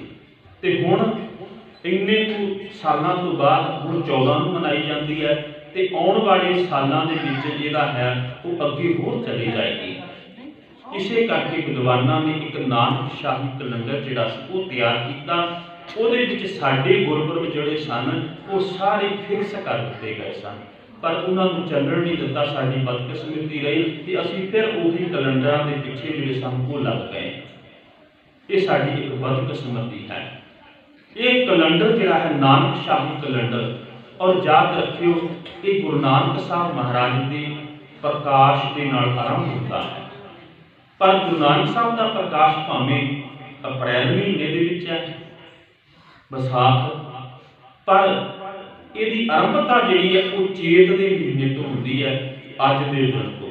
ਉਹਦਾ ਕਾਰਨ ਇਹ ਹੈ ਵੀ ਗੁਰੂ ਗ੍ਰੰਥ ਸਾਹਿਬ ਮਹਾਰਾਜ ਦਾ ਨਵਾਂ ਸਾਲ ਮੰਨਣ ਦਾ 12 ਮਾਹਾਂ ਦੇ ਰੂਪ ਦੇ ਵਿੱਚ ਉਹ ਹੈ ਅੱਜ ਤੋਂ ਚੇਤ ਦੇ ਮਹੀਨੇ ਤੋਂ, ਮਾਰਚ ਮਹੀਨੇ ਦੇ ਵਿੱਚ। ਤੇ ਸਤਿਗੁਰੂ ਮਹਾਰਾਜ ਨੇ ਇਹ 12 ਮਾਹਾਂ ਜਿਹੜਾ ਹੈ ਉਹ ਸਾਡੇ ਸਾਹਮਣੇ ਰੱਖਿਆ ਹੈ। ਸਤਿਗੁਰੂ ਮਹਾਰਾਜ ਸਮਝਾਉਣਾ ਕਰਦੇ ਨੇ ਵੀ ਐ ਮਨੁੱਖ ਤੂੰ ਚੇਤ ਦੇ ਮਹੀਨੇ ਦੇ ਵਿੱਚ, ਕਿਉਂਕਿ ਮੈਂ ਪਹਿਲਾਂ ਬੇਨਤੀ ਕੀਤੀ ਹੈ ਵੀ ਸਤਿਗੁਰੂ ਮਹਾਰਾਜ ਨੇ ਸਮੇਂ ਨੂੰ ਮੰਨਿਆ ਤੇ ਇਹ ਸਮਾਂ ਸਫਲ ਕਿਵੇਂ ਕਰਨਾ ਹੈ ਤੇ 12 ਮਾਹਾਂ ਜੀ ਦੇ ਵਿੱਚ ਸਤਿਗੁਰੂ ਮਹਾਰਾਜ ਨੇ 12 ਮਹੀਨੇ ਸਫਲ ਕਿਵੇਂ ਕਰਨੇ ਨੇ ਉਹਦਾ ਜ਼ਿਕਰ ਕੀਤਾ। ਤੇ ਅੱਜ ਆਰੰਭਤਾ ਹੈ। ਅੱਜ ਸਾਡੀ ਮੰਜ਼ਿਲ ਜਿਹੜੀ ਹੈ ਨਾ ਉਹ ਮਿੱਥੀ ਜਾਣੀ ਹੈ। ਕੋਈ ਮਨੁੱਖ ਸਕੂਲੇ ਆਪਣੇ ਬੱਚੇ ਨੂੰ ਪੜ੍ਹਨ ਜਾਣ ਪਾਉਂਦਾ ਹੈ, ਉਹ ਆਪਣੇ ਬੱਚੇ ਦੀ ਇੱਕ ਮੰਜ਼ਿਲ ਮਿਲਦਾ ਹੈ। ਮੈਂ ਇਹਨੂੰ ਡਾਕਟਰ ਬਣਾਉਣਾ, ਮੈਂ ਇਹਨੂੰ ਇੰਜੀਨੀਅਰ ਬਣਾਉਣਾ, ਮੈਂ ਇਹਨੂੰ ਕਿਸੇ ਇਸ ਫੀਲਡ ਦੇ ਵਿੱਚ ਲੈ ਕੇ ਆਉਣਾ। ਆਪਾਂ ਘਰੋਂ ਤੁਰਦੇ ਹਾਂ ਇੱਕ ਮੰਜ਼ਿਲ ਮਿੱਥ ਕੇ ਤੁਰਦੇ ਹਾਂ ਵੀ ਅਸੀਂ ਫਲਾਨੀ ਜਗ੍ਹਾ ਦੇ ਉੱਤੇ ਜਾਣਾ, ਆਹ ਰਸਤਾ ਅਖਤਿਆਰ ਕਰਨਾ ਤੇ ਇੰਨੇ ਸਮੇਂ ਦੇ ਵਿੱਚ ਪਹੁੰਚਣਾ ਹੈ। ਸਤਿਗੁਰੂ ਮਹਾਰਾਜ ਕਹਿਣ ਲੱਗੇ ਕਿ ਤੇਰਾ ਜਿਹੜੀ ਮੰਜ਼ਿਲ ਹੈ ਉਹ ਵੀ ਮਿੱਥੀ ਹੋਈ ਹੈ। ਉਹ ਮੰਜ਼ਿਲ ਕੀ ਹੈ? ਰੋਜ਼ ਸਾਹਿਬ ਸਾਨੂੰ ਚੇਤੇ ਕਰਾਉਂਦੇ ਨੇ, ਭਈ ਪ੍ਰਾਪਤ ਮਾਨੁਖ ਦਿਹੁਰੀਆ ਗੋਬਿੰਦ ਮਿਲਣ ਕੀ ਇਹ ਤੇਰੀ ਬਰੀਆ। ਮਾਲਕ ਨੂੰ ਮਿਲਣ ਦੀ ਵਾਰੀ ਆ ਤੇਰੀ, ਇਹ ਤੇਰੀ ਮੰਜ਼ਿਲ ਹੈ। ਉਹਦੇ ਵਿੱਚ ਤੇਰਾ ਜੀਵਨ ਦਾ ਸਮਾਂ ਜਿਹੜਾ ਹੈ ਉਹ ਵੀ ਇੱਕ ਫਿਕਸ ਹੈ। ਤੇ ਸਤਿਗੁਰੂ ਮਹਾਰਾਜ ਕਹਿੰਦੇ ਨੇ ਕਿ ਜੇ ਤੂੰ ਸਾਲ ਦੇ 12 ਮਹੀਨੇ ਵੀ ਮੇਰੇ ਦੱਸੇ ਅਨੁਸਾਰ ਜ਼ਿੰਦਗੀ ਜੂ ਲੈ ਤੇ ਤਾਂ ਵੀ ਤੂੰ ਪਰਮੇਸ਼ਰ ਦੇ ਨਾਲ ਮਿਲਾਪ ਹਾਸਲ ਕਰ ਸਕਣਾ ਹੈ। ਤੇ ਸਾਹਿਬ ਕਹਿੰਦੇ ਨੇ ਪਹਿਲੇ ਮਹੀਨੇ ਦੇ ਅੰਦਰ ਚੇਤ ਗੋਬਿੰਦ ਆਰਾਧੀਐ ਹੋਵੇ ਆਨੰਦ ਕਣਾ। ਉਂਝ ਆਪਾਂ ਜਿਹੜਾ ਹੈ ਚੇਤਰ ਕਹਿੰਦੇ ਨੇ, ਪਰ ਸਤਿਗੁਰੂ ਮਹਾਰਾਜ ਨੇ ਚੇਤ ਦਾ ਅਰਥ ਅੱਖਰੀ ਜਦੋਂ ਲੈਂਦੇ ਹਾਂ ਤੇ ਚੇਤਾ। ਸਾਹਿਬ ਕਹਿਣ ਲੱਗੇ ਉਸ ਮਾਲਕ ਨੂੰ ਚੇਤਾ ਕਰ, ਗੋਬਿੰਦ ਨੂੰ ਚੇਤੇ ਰੱਖ। ਆਰਾਧਨ ਦਾ ਮਤਲਬ ਹੁੰਦਾ ਵੀ ਬਾਰ-ਬਾਰ ਚੇਤੇ ਕਰਨਾ। ਤੇ ਜਦੋਂ ਬਾਰ-ਬਾਰ ਚੇਤੇ ਕਰੇਗਾ ਤੇ ਸਾਹਿਬ ਕਹਿਣ ਲੱਗੇ ਫਿਰ ਕੀ ਹੋਵੇਗਾ? ਹੋਵੇ ਆਨੰਦ ਘਣਾ। ਘਣਾ ਦਾ ਅਰਥ ਹੁੰਦਾ ਬਹੁਤ ਜ਼ਿਆਦਾ। ਸਾਹਿਬ ਕਹਿਣ ਲੱਗੇ ਤੇਰੇ ਮਨ ਦੇ ਵਿੱਚ ਫਿਰ ਬਹੁਤ ਜ਼ਿਆਦਾ ਆਨੰਦ ਜਿਹੜਾ ਹੈ ਉਹ ਪੈਦਾ ਹੋਵੇਗਾ। ਜਦੋਂ ਤੂੰ ਚੇਤ ਦੇ ਮਹੀਨੇ ਦੇ ਅੰਦਰ ਮਾਲਕ ਨੂੰ ਚੇਤੇ ਕਰੇਗਾ, ਗੋਬਿੰਦ ਨੂੰ ਅਰਾਧੇਗਾ। ਤੇ ਖਿਆਲ ਕਰਨਾ, ਮਨੁੱਖ ਦੀ ਜਿਹੜਾ ਸਵੇਰ ਤੋਂ ਲੈ ਕੇ ਸ਼ਾਮ ਤੱਕ ਤੇ ਸ਼ਾਮ ਤੋਂ ਲੈ ਕੇ ਅਗਲੀ ਸਵੇਰ ਤੱਕ ਜਿਤਨੇ ਯਤਨ ਨੇ ਨਾ, ਉਹ ਕਾਹਦੇ ਵਾਸਤੇ ਆਪਾਂ ਕਰਦੇ ਹਾਂ? ਵੀ ਜ਼ਿੰਦਗੀ ਦੇ ਵਿੱਚ ਸੁੱਖ ਮਿਲ ਜਾਏ। ਇਹੀ ਹੈ ਨਾ ਕਿ ਸਾਡੀ ਜ਼ਿੰਦਗੀ ਦੇ ਅੰਦਰ ਸੁੱਖ ਮਿਲ ਜਾਏ। ਪਰ ਸਤਿਗੁਰੂ ਮਹਾਰਾਜ ਕਹਿੰਦੇ ਨੇ ਵੀ ਇਹ ਯਤਨ ਸੁੱਖ ਵਾਸਤੇ ਕਰਦਾ ਹੈ, ਆਨੰਦ ਵਾਸਤੇ ਕਰਦਾ ਹੈ, ਪਰ ਇਹਨੂੰ ਜ਼ਿੰਦਗੀ ਦੇ ਅੰਦਰ ਸੁੱਖ ਤੇ ਆਨੰਦ ਮਿਲਦਾ ਨਹੀਂ ਹੈ। ਉਹਦਾ ਕਾਰਨ ਕੀ ਹੈ? ਉਹਦਾ ਕਾਰਨ ਇਹ ਹੈ ਵੀ ਜੋ ਸਤਿਗੁਰੂ ਕਹਿੰਦੇ ਨੇ ਉਸ ਅਨੁਸਾਰ ਅਸੀਂ ਚੱਲਦੇ ਨਹੀਂ ਹਾਂ। ਤੇ ਸਾਡੀ ਜ਼ਿੰਦਗੀ ਦੀ ਹਾਲਾਤ ਕੀ ਬਣੀ ਹੈ? ਸਤਿਗੁਰੂ ਕਹਿੰਦੇ ਨੇ ਦੁੱਖ ਦੀਆਂ ਪੰਡਾਂ ਖੁੱਲੀਆਂ, ਸੁੱਖ ਨਾ ਨਿਕਲਿਓ ਹੋਏ। ਵੀ ਸੁੱਖ ਦੀਆਂ ਕੋਈ ਵੀ ਪੰਡ ਨਹੀਂ ਨਿਕਲੀ, ਸਾਰੀਆਂ ਦੁੱਖਾਂ ਦੀਆਂ ਪੰਡਾਂ ਹੀ ਸਾਡੇ ਸਾਹਮਣੇ ਖੋਲ ਕੇ ਬੈਠ ਜਾਂਦਾ। ਕਿਸੇ ਨੂੰ ਵੀ ਪੁੱਛ ਕੇ ਦੇਖ ਲਓ ਤੁਹਾਡੇ ਬੱਚਿਆਂ ਦਾ ਕੀ ਹਾਲ ਹੈ, ਆਖ ਦੇਗਾ ਵੀ ਕੰਮ ਤੇ ਸੈੱਟ ਨਹੀਂ ਨੇ, ਸਾਡਾ ਆਖਾਂ ਨਹੀਂ ਮੰਨਦੇ, ਕੁਝ ਹੋਰ ਨਿਵਾਣ ਵੱਲ ਗਏ ਹੋਏ ਨੇ ਤੇ ਸਾਡੇ ਬੱਚੇ ਨਸ਼ਈ ਹੋ ਗਏ ਨੇ। ਇਹੋ ਜਿਹੀ ਹਾਲਾਤ ਬਣੀ ਹੈ। ਬੱਚਿਆਂ ਦੇ ਪੱਖ ਤੋਂ ਵੀ ਅਸੀਂ ਸੁਖੀ ਨਹੀਂ ਹੈ। ਕਾਰੋਬਾਰ ਨੂੰ ਲੈ ਕੇ ਵੇਖ ਲਓ, ਕਾਰੋਬਾਰ ਨੂੰ ਪੁੱਛ ਲਓ, ਕਿਸੇ ਨੂੰ ਵੀ ਆਖੇਗਾ ਵੀ ਕਾਰੋਬਾਰ ਬੜਾ ਗਿਰਾਵਟ ਵਾਲੇ ਪਾਸੇ ਚਲ ਗਿਆ, ਮਸੀ ਸਰਦਾ ਏ, ਸਵੇਰ ਤੋਂ ਲੈ ਕੇ ਸ਼ਾਮ ਤੱਕ ਭੱਜ ਮਰਦੇ ਆ, ਪਰ ਪੈਸਾ ਹੱਥ ਨਹੀਂ ਹੁੰਦਾ। ਪੈਸਾ ਵੀ ਨਹੀਂ ਹੈ। ਜੀਵਨ ਦੇ ਅਰੋਗਤਾ ਵੱਲ ਵੇਖ ਲਵੋ, ਕਿਸੇ ਨੂੰ ਪੁੱਛ ਲਓ ਕਿਵੇਂ ਦੀ ਹੈ, ਆਖੇਗਾ ਵੀ ਹੁਣ ਤੇ ਸ਼ੂਗਰ ਵੀ ਹੋ ਗਈ ਹੈ, ਹੁਣ ਕੈਸਟਰੋਲ ਵੀ ਵਧਣ ਲੱਗ ਪਿਆ ਹੈ, ਹੁਣ ਬੀਪੀ ਵੀ ਵਧਣ ਲੱਗ ਪਿਆ ਹੈ। ਆਪਣੇ ਇਸ ਸਰੀਰ ਦਾ ਵੀ ਦੱਸਦਾ ਹੈਗਾ ਕੋਈ ਦੁੱਖ ਹੀ ਦੁੱਖ ਹੈ। ਉਹਦਾ ਕਾਰਨ ਕੀ ਹੈ? ਵੀ ਅਸੀਂ ਪਰਮੇਸ਼ਰ ਦੇ ਨਾਲੋਂ ਟੁੱਟੇ ਹੋਏ ਹਾਂ, ਉਦਮ ਅਸੀਂ ਛੱਡ ਦਿੱਤਾ ਹੈ। ਤੇ ਸਤਿਗੁਰੂ ਮਹਾਰਾਜ ਕਹਿੰਦੇ ਨੇ ਕਿ ਇਹ ਦੁੱਖਾਂ ਦੀ ਪੰਡ ਤੇ ਹਰੇਕ ਘਰ ਦੇ ਵਿੱਚ ਹੈ, ਹਰੇਕ ਦੇ ਜੀਵਨ ਦੇ ਵਿੱਚ ਹੈ। ਹੁਣ ਮਨੁੱਖ ਨੇ ਸੁੱਖ ਪ੍ਰਾਪਤ ਕਿੱਥੋਂ ਕਰਨਾ ਸੀ ਤੇ ਇਹਨੇ ਯਤਨ ਕੀ ਕੀਤੇ ਹੈ, ਇਹਦਾ ਜ਼ਿਕਰ ਵੀ ਸਤਿਗੁਰੂ ਮਹਾਰਾਜ ਕਹਿੰਦੇ ਨੇ ਵੀ ਕੋਈ ਮਨੁੱਖ ਧਨ ਖੱਟ ਕੇ ਆਪਣੇ ਜੀਵਨ ਦੇ ਅੰਦਰ ਸੁਖੀ ਹੋਣਾ ਚਾਹੁੰਦਾ ਹੈ, ਕੋਈ ਮਨੁੱਖ ਜਿਹੜਾ ਹੈ ਦੁਨੀਆ ਦੇ ਚੋਜ ਤਮਾਸ਼ੇ ਵੇਖ ਕੇ ਸੁਖੀ ਹੋਣਾ ਚਾਹੁੰਦਾ ਹੈ, ਕੋਈ ਮਨੁੱਖ ਕਿਸੇ ਉੱਤੇ ਕਬਜ਼ਾ ਕਰਕੇ ਤਾਂ ਸੁਖੀ ਹੋਣਾ ਚਾਹੁੰਦਾ ਹੈ। ਪਰ ਸਾਹਿਬ ਕਹਿਣ ਲੱਗੇ ਸੁਖ ਨਾਹੀ ਬਹੁਤੀ ਧਨ ਖਾਟੇ, ਸੁਖ ਨਾਹੀ ਦੇਖੇ ਨਿਰਤ ਨਾਟੇ, ਸੁਖ ਨਾਹੀ ਬਹੁ ਦੇਸ਼ ਕਮਾਏ। ਤੇ ਸਤਿਗੁਰੂ ਮਹਾਰਾਜ ਜੀ ਦੇ ਕੋਲੋਂ ਪੁੱਛੀਏ ਤੇ ਸਾਹਿਬ ਕਹਿਣ ਲੱਗੇ ਸਰਬ ਸੁਖਾਂ ਹਰ ਹਰ ਗੁਣ ਗਾਏ। ਜੇ ਤੂੰ ਸਦਾ ਹੀ ਸੁੱਖ ਚਾਹੁੰਦਾ ਹੈ ਤੇ ਹਰੀ ਦੇ ਗੁਣ ਗਾ, ਉਹਦੇ ਵਿੱਚੋਂ ਤੈਨੂੰ ਸੁੱਖ ਜਿਹੜਾ ਹੈ ਉਹ ਪ੍ਰਾਪਤ ਹੋਏਗਾ। ਨਿੱਤੇ ਬਹੁਤਾ ਧਨ ਜਿਹੜਾ ਹੈ ਉਹ ਕੀ ਕਰਦਾ ਹੈ? ਇਹਦਾ ਜ਼ਿਕਰ ਵੀ ਸਤਿਗੁਰੂ ਮਹਾਰਾਜ ਕਹਿੰਦੇ ਨੇ ਜਿਸ ਗ੍ਰਹਿ ਬਹੁਤ ਤਿਸੇ ਗ੍ਰਹਿ ਚਿੰਤਾ, ਜਿਸ ਗ੍ਰਹਿ ਥੋੜੀ ਸੋ ਫਿਰੇ ਭਰਮੰਤਾ। ਹੁਣ ਜਿਹਦੇ ਕੋਲ ਬਹੁਤਾ ਜ਼ਿਆਦਾ ਹੈ ਤੇ ਖਿਆਲ ਕਰਨਾ ਬਹੁਤਾ ਜ਼ਿਆਦਾ ਉਹਦੇ ਕੋਲ ਹੁੰਦਾ ਜਿਹੜਾ 2 ਨੰਬਰ ਦੀ ਕਮਾਈ ਕਰਦਾ। ਖਾਸ ਤੌਰ ਤੇ ਲੀਡਰ ਲੋਕ ਨੇ, ਇੱਧਰੋਂ ਵੀ ਇਕੱਠਾ ਕੀਤਾ, ਉਧਰੋਂ ਵੀ ਇਕੱਠਾ ਕੀਤਾ ਤੇ ਫਿਰ ਉੱਪਰ ਦੀ ਛਾਪੇ ਬੱਚੇ ਤੇ ਫਿਰ ਉਹ ਆਪਣੇ ਰਿਸ਼ਤੇਦਾਰਾਂ ਦੇ ਕੋਲ ਰੱਖ ਦਿੱਤਾ, ਕਿਉਂਕਿ ਧਨ 2 ਨੰਬਰ ਦਾ ਚਿੰਤਾ ਬਣੀ ਹੈ ਵੀ ਇਹਨੂੰ ਰੱਖਾਂ ਕਿੱਥੇ। ਜੇ 1 ਨੰਬਰ ਦੀ ਕਮਾਈ ਹੁੰਦੀ, ਕਿਰਤ ਦੀ ਕਮਾਈ ਹੁੰਦੀ ਤੇ ਲੋੜ ਹੀ ਨਾ ਪੈਂਦੀ। ਤੇ ਦੂਸਰੇ ਪਾਸੇ ਜਿਹਦੇ ਘਰ ਹੈ ਹੀ ਨਹੀਂ, ਉਹ ਇਸ ਕਰਕੇ ਨਹੀਂ ਹੁੰਦਾ ਵੀ ਉਹ ਵਿਹਲੜ ਹੁੰਦਾ, ਉਹ ਵਿਹਲੜ ਹੁੰਦਾ, ਉਹ ਕਦੀ ਕਿਰਤ ਨਹੀਂ ਕਰਦਾ। ਤੇ ਜਿਹੜਾ ਕਿਰਤ ਕਰਦਾ ਤੇ ਖਿਆਲ ਕਰਨਾ, ਉਹਨੂੰ ਪਰਮੇਸ਼ਰ ਕਦੀ ਭੁੱਖਾ ਨਹੀਂ ਮਰਨ ਦਿੰਦਾ। ਕਿਰਤੀ ਮਨੁੱਖ ਹਮੇਸ਼ਾ ਹੀ ਆਪਣੀ ਜ਼ਿੰਦਗੀ ਦੇ ਅੰਦਰ ਸਫਲ ਹੁੰਦਾ ਹੈ। ਤੇ ਸਤਿਗੁਰੂ ਮਹਾਰਾਜ ਕਹਿੰਦੇ ਨੇ ਜਿਸ ਗ੍ਰਹਿ ਬਹੁਤ ਤਿਸੇ ਗ੍ਰਹਿ ਚਿੰਤਾ, ਜਿਸ ਗ੍ਰਹਿ ਥੋੜੀ ਸੋ ਫਿਰੇ ਭਰਮੰਤਾ, ਦੋਹੂ ਬਵਸਥਾ ਤੇਜੋ ਮੁਕਤਾ, ਸੋਈ ਸੁਹੇਲਾ ਭਾਜੀ ਹੈ। ਤੇ ਇਹ ਜਿਹੜੀ ਗਵਲੀ ਅਵਸਥਾ ਹੈ ਨਾ, ਕਿਰਤੀ ਦੀ ਹੁੰਦੀ ਹੈ। ਦੋਹੂ ਅਵਸਥਾ ਤੇਜੋ ਮੁਕਤਾ, ਨਾ ਬਹੁਤਾ ਨਾ ਘਾਟੇ, ਕਿਰਤੀ ਦੀ ਹੁੰਦੀ ਹੈ। ਤੇ ਕਿਰਤੀ ਹੀ ਹਮੇਸ਼ਾ ਜੀਵਨ ਦੇ ਅੰਦਰ ਸੁਖੀ ਰਹਿੰਦਾ ਹੈ। ਤੇ ਸਤਿਗੁਰੂ ਮਹਾਰਾਜ ਕਹਿੰਦੇ ਨੇ ਤੂੰ ਆਨੰਦ ਪ੍ਰਾਪਤ ਕਰਨਾ ਚਾਹੁੰਦਾ, ਤੇਰੇ ਕੰਮ ਆਨੰਦ ਦੇ ਜਿਹੜੇ ਨੇ ਉਹ ਤਾਂ ਹੋ ਸਕਦੇ ਨੇ ਜੇ ਤੂੰ ਮਾਲਕ ਨੂੰ ਚੇਤੇ ਵੀ ਰੱਖੇਗਾ। ਉਂਝ ਆਪਾਂ ਅਰਾਧ ਦੇ ਬਹੁਤ ਕੁਝ ਆ, ਆਪਾਂ ਮਨ ਦੇ ਵਿੱਚ ਵਾਰ-ਵਾਰ ਚੇਤਾ ਬਹੁਤ ਕੁਝ ਕਰਦੇ ਹਾਂ, ਕਾਰੋਬਾਰ ਦਾ ਵੀ ਚੇਤਾ ਕਰਦੇ ਹਾਂ, ਆਪਣੀ ਸਿਹਤ ਦਾ ਵੀ ਚੇਤਾ ਕਰਦੇ ਹਾਂ, ਆਪਣੇ ਹੋਰ ਪਰਿਵਾਰਕ ਮੈਂਬਰਾਂ ਦਾ ਵੀ ਚੇਤਾ ਰੱਖਦੇ ਹਾਂ, ਪਰ ਸਭ ਕਹਿਣ ਲੱਗੇ ਉਹ ਆਰਾਧਨਾ ਤੇਰੀ ਬਦਲ ਜਾਏ। ਆਰਾਧਨਾ ਨੀਕਾ, ਪਰਮੇਸ਼ਰ ਨੂੰ ਆਰਾਧਨਾ ਸ਼ੁਰੂ ਕਰ ਦੇ। ਤੇ ਜੇ ਤੂੰ ਆਰਾਧਨਾ ਕਰਦਾ ਹੈਗਾ ਤੇ ਸਤਿਗੁਰੂ ਮਹਾਰਾਜ ਕਹਿਣ ਲੱਗੇ ਫਿਰ ਕੀ ਹੋਵੇਗਾ। ਆਪਾਂ ਸਤਿਗੁਰੂ ਦਾ ਪਾਵਨ ਬਚਨ ਪੜ੍ਹਦੇ ਹਾਂ। ਸਤਿਗੁਰੂ ਮਹਾਰਾਜ ਕਹਿੰਦੇ ਨੇ ਅੰਤਰ ਗੁਰੂ ਆਰਾਧਨਾ, ਜਿਹਵਾ ਜਪ ਗੁਰ ਨਾਉ, ਨੇਤਰੀ ਸਤਿਗੁਰੂ ਦੇਖਣਾ, ਸਰਵਣੀ ਸੁਣਨਾ ਗੁਰ ਨਾਉ, ਸਤਿਗੁਰ ਛੇਤੀ ਰਤਿਆ ਦਰਗਹਿ ਪਾਵਿ ਥਾਉ।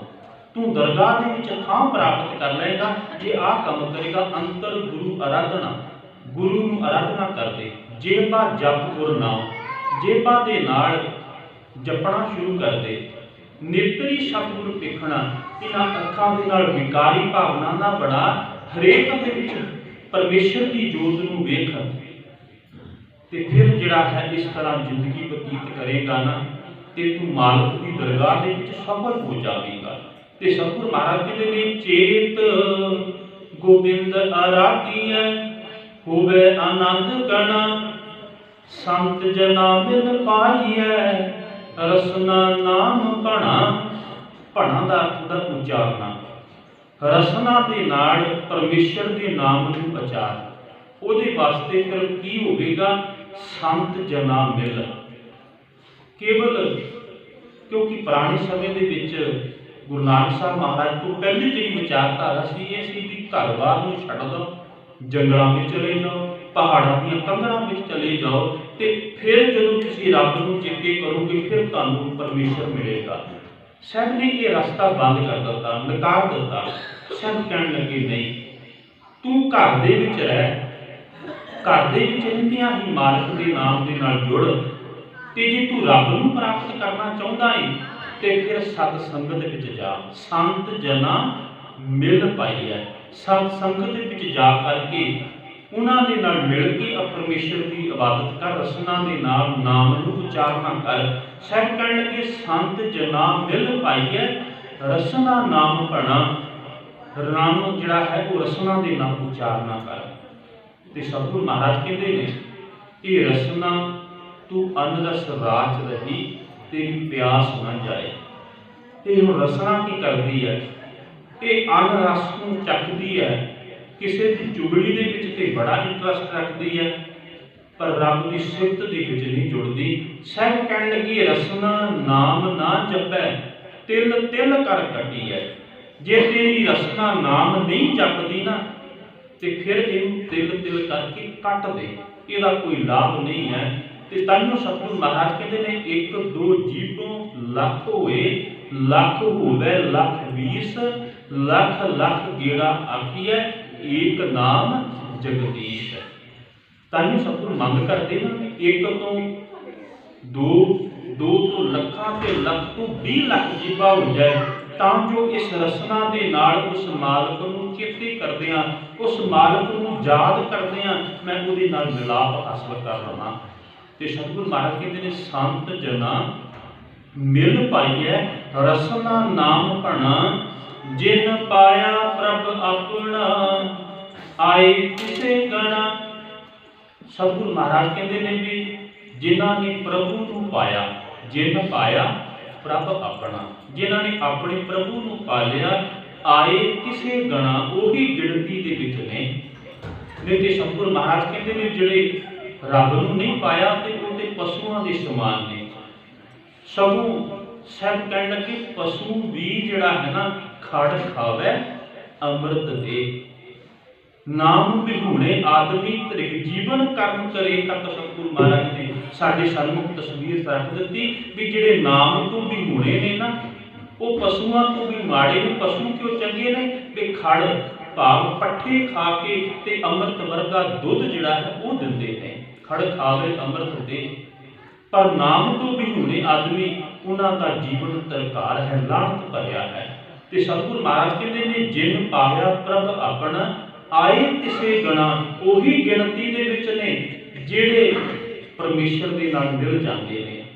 ਤੇ ਸਾਹਿਬ ਕਹਿੰਦੇ ਨੇ ਇੱਕ ਖਿਨ ਤਿਸ ਬਿਨ ਜੀਵਣਾ, ਬਿਰਥਾ ਜਨਮ ਜਣਾ। ਸਤਿਗੁਰੂ ਮਹਾਰਾਜ ਕਹਿੰਦੇ ਨੇ ਇੱਕ ਖਿਨ ਭਾਵ ਬਹੁਤ ਘੱਟ ਸਮਾਂ, ਤਿਸ ਬਿਨ ਜੀਵਣਾ, ਉਸ ਮਾਲਕ ਤੋਂ ਬਿਨਾ ਜੀਵਨ ਗੁਜ਼ਾਰਨਾ। ਤੇ ਸਤਿਗੁਰੂ ਮਹਾਰਾਜ ਕਹਿੰਦੇ ਨੇ ਬਿਰਥਾ ਜਨਮ ਜਣਾ, ਇਹ ਜੀਵਨ ਜਿਹੜਾ ਹੈ ਉਹ ਵਿਅਰਥ ਹੋ ਜਾਂਦਾ। ਉਸ ਮਾਲਕ ਦੇ ਨਾਲ ਹੀ ਜੀਵਨ ਦੇ ਅੰਦਰ ਜਿਹੜਾ ਹੈ ਸਤਿਗੁਰੂ ਮਹਾਰਾਜ ਕਹਿੰਦੇ ਨੇ ਤੈਨੂੰ ਸਫਲ ਹੋ ਸਕਦਾ ਹੈ। ਤੇ ਸਤਿਗੁਰੂ ਮਹਾਰਾਜ ਕਹਿੰਦੇ ਨੇ ਅੱਗੇ, ਸਤਿਗੁਰੂ ਮਹਾਰਾਜ ਕਹਿੰਦੇ ਨੇ ਇੱਕ ਖਿਨ ਤਿਸ ਬਿਨ ਜੀਵਣਾ, ਬਿਰਥਾ ਜਨਮ ਜਣਾ, ਜਲ ਥਲ ਮਹੀਅਲ ਪੂਰਿਆ, ਰਵਿਆ ਵਿੱਚ ਬਣਾ। ਤੇ ਸਤਿਗੁਰੂ ਮਹਾਰਾਜ ਕਹਿੰਦੇ ਨੇ ਜਿਹਨੂੰ ਯਾਦ ਕਰਨਾ ਨਾ, ਕਿਤੇ ਇਹ ਭੁਲੇਖਾ ਨਾ ਰਹੇ ਤੂੰ ਇਹਨੂੰ ਬਾਹਰ ਜੰਗਲਾਂ ਦੇ ਵਿੱਚ ਲੱਭਣ ਤੁਰ ਪਵੇ, ਉਹਨੂੰ ਕਿਤੇ ਪਹਾੜਾਂ ਦੀਆਂ ਕਦਰਾਂ ਦੇ ਵਿੱਚ ਲੱਭਣ ਤੁਰ ਪਵੇ। ਨਹੀਂ, ਉਹ ਮਾਲਕ ਵਸਦਾ ਕਿੱਥੇ ਆ? ਜਲ ਥਲ ਮਹੀਅਲ ਪੂਰਿਆ, ਰਵਿਆ ਵਿੱਚ ਬਣਾ। ਉਹ ਹਰੇਕ ਜਗ੍ਹਾ ਦੇ ਉੱਤੇ ਹੈ, ਜੰਗਲਾਂ ਦੇ ਵਿੱਚ ਵੀ ਹੈ, ਜਲ ਦੇ ਵਿੱਚ ਵੀ, ਥਲ ਵਿੱਚ। ਕਹਿਣ ਤੋਂ ਭਾਵ ਉਹ ਪਰਮੇਸ਼ਰ ਸਾਰਿਆਂ ਜਗ੍ਹਾ ਦੇ ਉੱਤੇ ਰਵਿਆ ਹੋਇਆ ਹੈ। ਪਰ ਹੁਣ ਸਵਾਲ ਸਾਡੇ ਸਾਹਮਣੇ ਇਹ ਆਵੇਗਾ ਵੀ ਉਹ ਸਾਨੂੰ ਤੇ ਇਹਨਾਂ ਅੱਖਾਂ ਦੇ ਨਾਲ ਦਿਸਦਾ ਨਹੀਂ ਹੈ, ਸਾਨੂੰ ਤੇ ਦਰਸ਼ਨ ਨਹੀਂ ਹੁੰਦੇ। ਪਰ ਸਤਿਗੁਰੂ ਮਹਾਰਾਜ ਨੇ ਬੜੀਆਂ ਪਿਆਰੀਆਂ ਉਦਾਹਰਨਾਂ ਦੇ ਕੇ ਸਾਨੂੰ ਸਮਝਾਉਣਾ ਕੀਤਾ। ਸਗਲ ਬਨਸਪਤ ਮੈਂ ਬਸੰਤਰ, ਸਗਲ ਦੂਤ ਮੈਂ ਘੀਆ, ਊਚ ਨੀਚ ਮੈਂ ਜੋਤ ਸਮਾਣੀ, ਘਟ ਘਟ ਮਤ ਉਜੀਆ। ਜਿਵੇਂ ਲੱਕੜ ਦੇ ਵਿੱਚ ਅੱਗ ਹੈ, ਪ੍ਰਗਟ ਕਰਨੀ ਪੈਂਦੀ ਹੈ।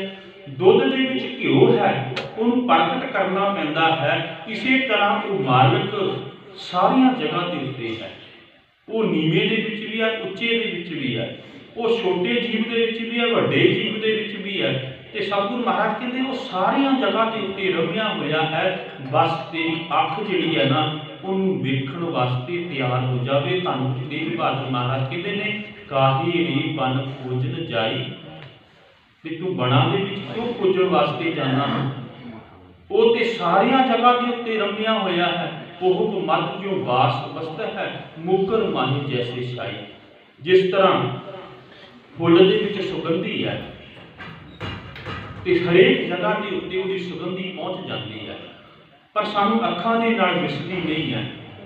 ਸ਼ੀਸ਼ੇ ਦੇ ਵਿੱਚ ਪਰਛਾਈ ਹੈ, ਪ੍ਰਗਟ ਕਦੋਂ ਹੁੰਦੀ ਹੈ? ਜਦੋਂ ਅਸੀਂ ਸਨਮੁਖ ਹੋ ਜਾਂਦੇ, ਸਾਨੂੰ ਆਪਣਾ ਆਪ ਦਿਸਣ ਲੱਗ ਪੈਂਦਾ ਹੈ।